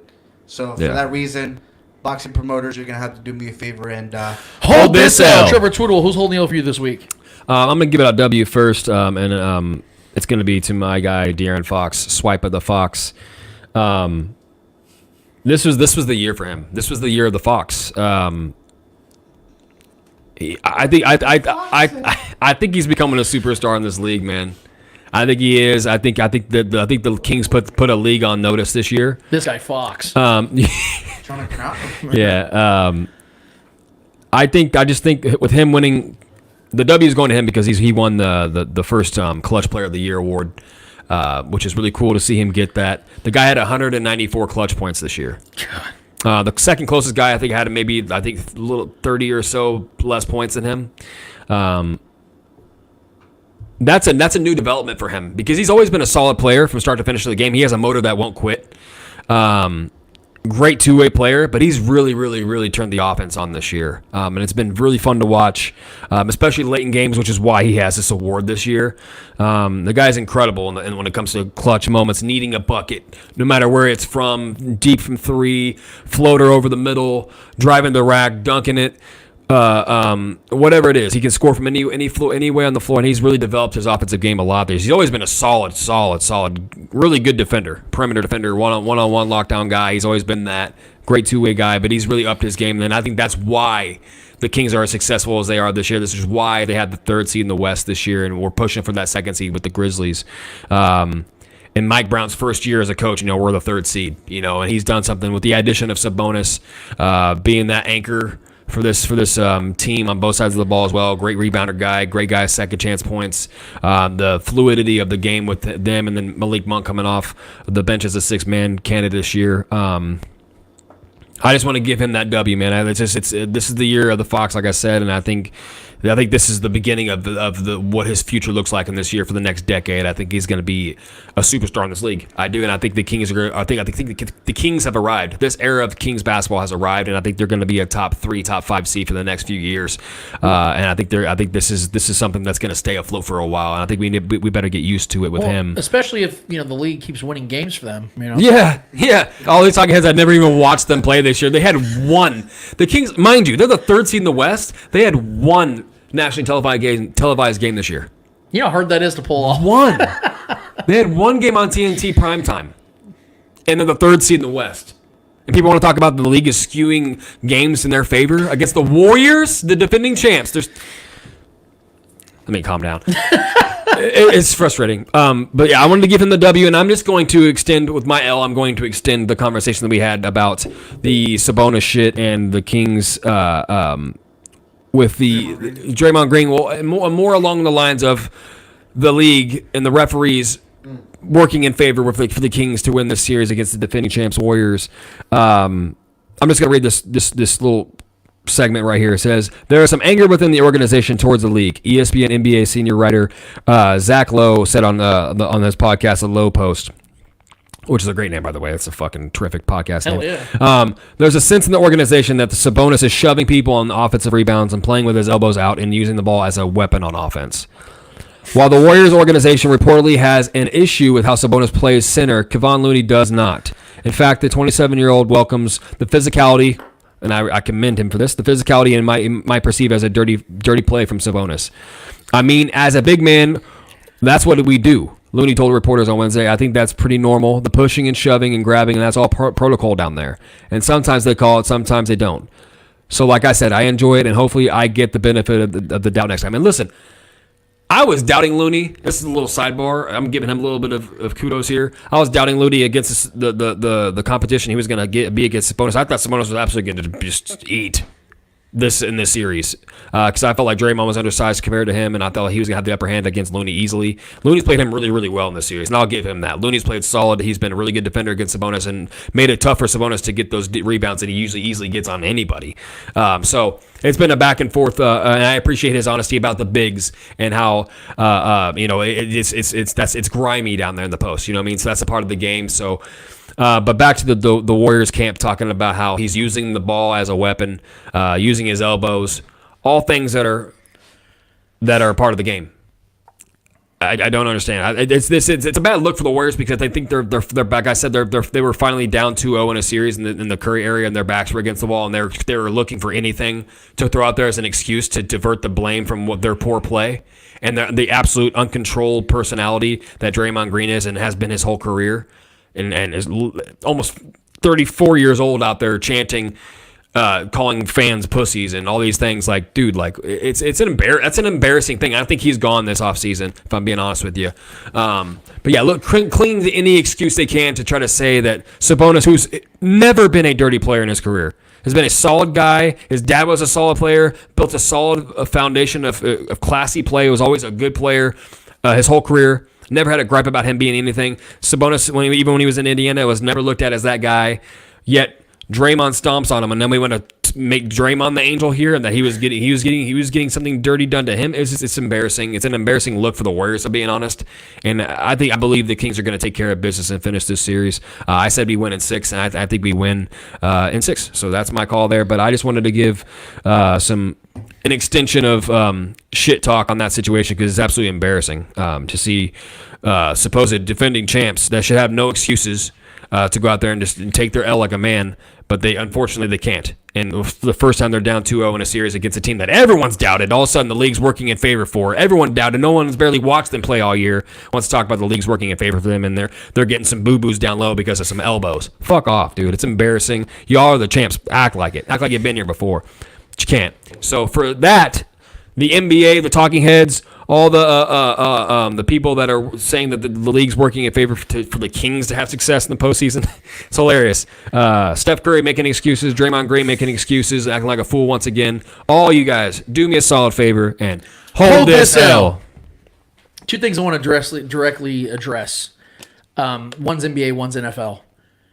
I want to quickly attack the NBA one since we're all kind of talking a little NBA here. Actually, it's been a lot of the show and the Eddie Hour in particular. Playoff time, but my guy Nick Wright perfectly coined a phrase one time: "Old heads be lying." Well, it's not just old heads anymore, man. Now it's dudes 30s and below that are now lying. I'm not going to get into the whole MJ LeBron debate because to me it's been over for years. I think LeBron's clearly solidified himself as the greatest basketball player who's ever lived. You're arguing with mysticism at this point. At this point, yeah, I'm not even going to argue with it. But there's something that came out this week, another narrative that is just absolutely 100% false. So we saw that Dylan Brooks came at LeBron and was laughing in his face, clapping in his face. LeBron, for the most part, just ultimately ignored it, won't address it because he's way above anything Dylan Brooks can do or say. And people have been using that clip, and they've been saying that dudes never win at MJ or Kobe Bryant that way. Oh, man. And, this is the beautiful thing about living in our world today is that we have access to everything. It's this thing. I hope you guys check it out if you have time. It's get on your phones and laptops real quick. It's www.google.com. And what's really cool about this search engine, that's what it is you can find the truth and what you're, being told. And so if you go to www.google.com and look up Kobe Bryant gets punched by Chris Childs, you'll see in the middle of a game, 6'1" Chris Childs, 2 pieces Kobe Bryant, right in the face. Then if you go on www.google.com and look up Danny Ainge goes at Michael Jordan, you'll see that after Michael Jordan throws and lands an elbow in Danny Ainge's face in the 1992 finals, Danny Ainge goes after him. Or if you want to go to www.google.com and look up Glenn Rice headbutts Michael Jordan. It's not like a real headbutt, but he gets like on him and they touch heads because he's pissed off what Michael Jordan did underneath the basket when he throws an elbow in his rib cage. You can find that. You can find when Reggie Miller fights Michael Jordan. Reggie Miller, who weighed like 170 pounds, went at Michael Jordan. There's several instances that debunk that from the get-go. Let alone the bad boys. But here's what's funny, is that Dylan Brooks never even touched LeBron. But people are sitting here fixating on what this kid is saying to LeBron when we have people that have physically assaulted the 2 people y'all mentioned. Which is worse? So please, if you guys want to say that MJ's the greatest ever, whatever. I don't give a shit anymore because I know what the truth is. If you took both their names off their careers and you looked up their numbers, no one's taking Michael Jordan. But that's beside the point. The fact is that you can't sit here and create any more of a falsehood narrative than this one. Again, you want to say that somebody's better than LeBron, have at it. But if you're going to sit here and tell me that somebody would never dare disrespect Michael Jordan or Kobe Bryant the same way Dylan Brooks did, no, you're right. They used to disrespect those 2 even worse. I ain't never seen anybody swing at LeBron James. I've seen people try to. I've seen people come at him. I've seen people disrespect him like Dylan Brooks did. But I've never seen anybody 2-piece LeBron James on the court. I've never seen anybody come at LeBron and put their head on his head. Never seen it. So maybe I could flip that and say, no one's ever 2-piece my LeBron James. I can start doing that shit if you guys really want to play that game. But nevertheless, this narrative, this bullshit, y'all trying to rival up because y'all know who the GOAT is, do me a solid and hold this L. And he's protesting. I get it. It's all right. My second L is actually the one that I think that a lot of you people are actually going to like this L. I know that's the one that makes everybody uncomfortable, but I'll ease it up for you guys before we end the show on a high note. So we know that the Broncos have really invested in 2 particular people for the future. That's Russell Wilson and that's Sean Payton. They've given up over $250 million, about 9 picks, just to have those 2 guys. Now, Sean Payton, to me, is one of the 5 best coaches in football. Even though he missed a season, I still think he's one of the 5 best in the league. And he's on the offensive side, so it makes sense to go and get an offensive-minded head coach for Russell Wilson. But we would all agree here that Russell Wilson is on the back 9 of his career, probably on the back 3 if we're being honest. He's 34 years old, undersized quarterback that's been sacked over almost 600 times in his career. So this is a real problem here, but that's not even what I'm going to address. We're sitting here talking about the NFL draft today. We're sitting here about how the Chiefs are going to continue to build their team through the draft, and that is a very genius way of doing it. Keeps your team young, keeps your teams motivated, keeps your teams cheap. The problem for the Broncos is not only do they only have 5 picks in this draft, their first pick is 67th overall. And it gets worse. Their GM, George Payton, is already making excuses as to why they're going to whiff in this draft. So, he's been talking about the whole situation they have right now, but how they're attacking this draft and things of that nature. And he talks about how the disposition of being inclined to trade down, because people are asking, hey, are you guys going to try to get further up into the draft and maybe try to take one of the better players within the first 65 picks? And George Payton is quoted as saying, quote, we certainly have to make some hay with those top 3rd picks and really all the picks. We only have 5. Really, since free agency finished, Sean and I and myself and a couple other of our scouts, we've sat in a dark room and have hit the draft. I didn't go to any pro days, and we just focused on the draft and specifically those top picks. We're really going to have to make hay. What he's saying in this particular this comment is, look, Broncos fans, We've given you what we think is the best we can at quarterback and at head coach. You're going to have to live with the results of what we give you in the draft. Now, to the Broncos' credit, in the 3rd and 4th rounds, like the Chiefs, they've done really well over the last several years. They got a few really good defensive players over the last few years in the 3rd and 4th round, and I think they could do that again. But for me, the vibe of this team right now, if I'm being honest with you, is let's survive Russell Wilson. Like, Sean Payton's going to be here for probably the next 3 to 5 years. The unfortunate thing, though, is that so is Russell Wilson. They literally can't get out of his contract till 2026. So you're looking at another 3 seasons, at least, of 34, 35, 36, and soon-to-be 37-year-old Russell Wilson. And these draft picks, like, you can make hay with 5 picks. But when you only have mid to late round picks and you have a GM that's basically saying, we're not going to find anything of true value in these picks, and maybe we hit a home run or two, but you guys got to get prepared for this, to me is a loser's mentality. And for a franchise like the Broncos that historically is incredible, has I think the 4th most Super Bowls of all time, the Chiefs are now tied with them, by God, and we're sitting here talking about a franchise that has the great history but is going in the opposite direction. You have a man like this that's making excuses, who's the 2nd best Peyton of all time in the Broncos history, because we know who the greatest was. This to me is everything I want to hear as a Chiefs fan. A team that's already making excuses in April. I absolutely love this. And the best part about it is literally none of what is going on right now had to happen. The Broncos never had to trade for Russell Wilson. They never had to extend him. They had 2 years left on his deal. They decided to go and give this man franchise-setting money. As it currently stands, Russell Wilson has the highest AAV contract in the entire league. It's annual value, basically. That's wild. $48.5 million is going to Russell Wilson this year. 3rd highest in the league. Not bad. Especially for Russell Wilson. Good for him. But for the Broncos, for their excuse making, as a Chiefs fan, I'm loving it, and I appreciate you guys. But in the meantime, for the consensus agreement here, how pathetic your franchise is now becoming, do me a solid and hold this L. See, now that one I can enjoy. You were like bass in your voice, brother. Yeah, he took a knee on the last one. Yeah, you Kaepernick that first L, dude. I appreciate it. You're welcome. This has been a fun show. It's back to the normal time that we normally do. It's like 2.5 hours. But this is because we know that you guys enjoyed it as well. We've been getting a ton of comments on our YouTube page. Man, it's been great. We've been getting a lot of support. A lot of new people too, which is really cool to see. The subscriptions are up, but we have places to go and we have things to see, guys, and we want you to be a part of the whole ride. We love the interaction. Yeah, the only way that's going to happen though is if you guys continue that support and let your friends know, like Chris Tucker said in Rush Hour. Tell your friends about me. Tell your friends about us, man. We would greatly appreciate it. We got a lot of good things going. Our Starcade Media family is going to be up there at the draft, and give us a follow on that as well. Hit up Starcade Media. Clint and Noah have been doing a great job. They have Arrowhead Allies with our guy Shaggy Shane, Brian B. Shinan over there from Hot 103 Jams.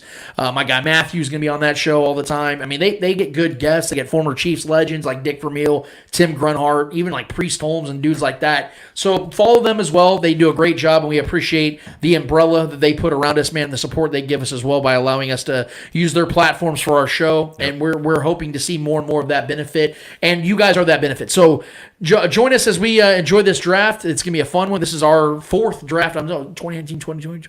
This is our 5th draft as a show, and we're really excited about what we're going to see with this one. But like I said, let us know what you guys think is going to happen in this draft. React to what we think is going to happen in this draft. Trevor and Eddie were a lot more simplistic about their take. I get that. I respect that, but I'm a lunatic. I can't help myself. I like to do the whole trade-ups and trade-downs and things like that. This would be a 6-hour show if we were all like you. Yeah.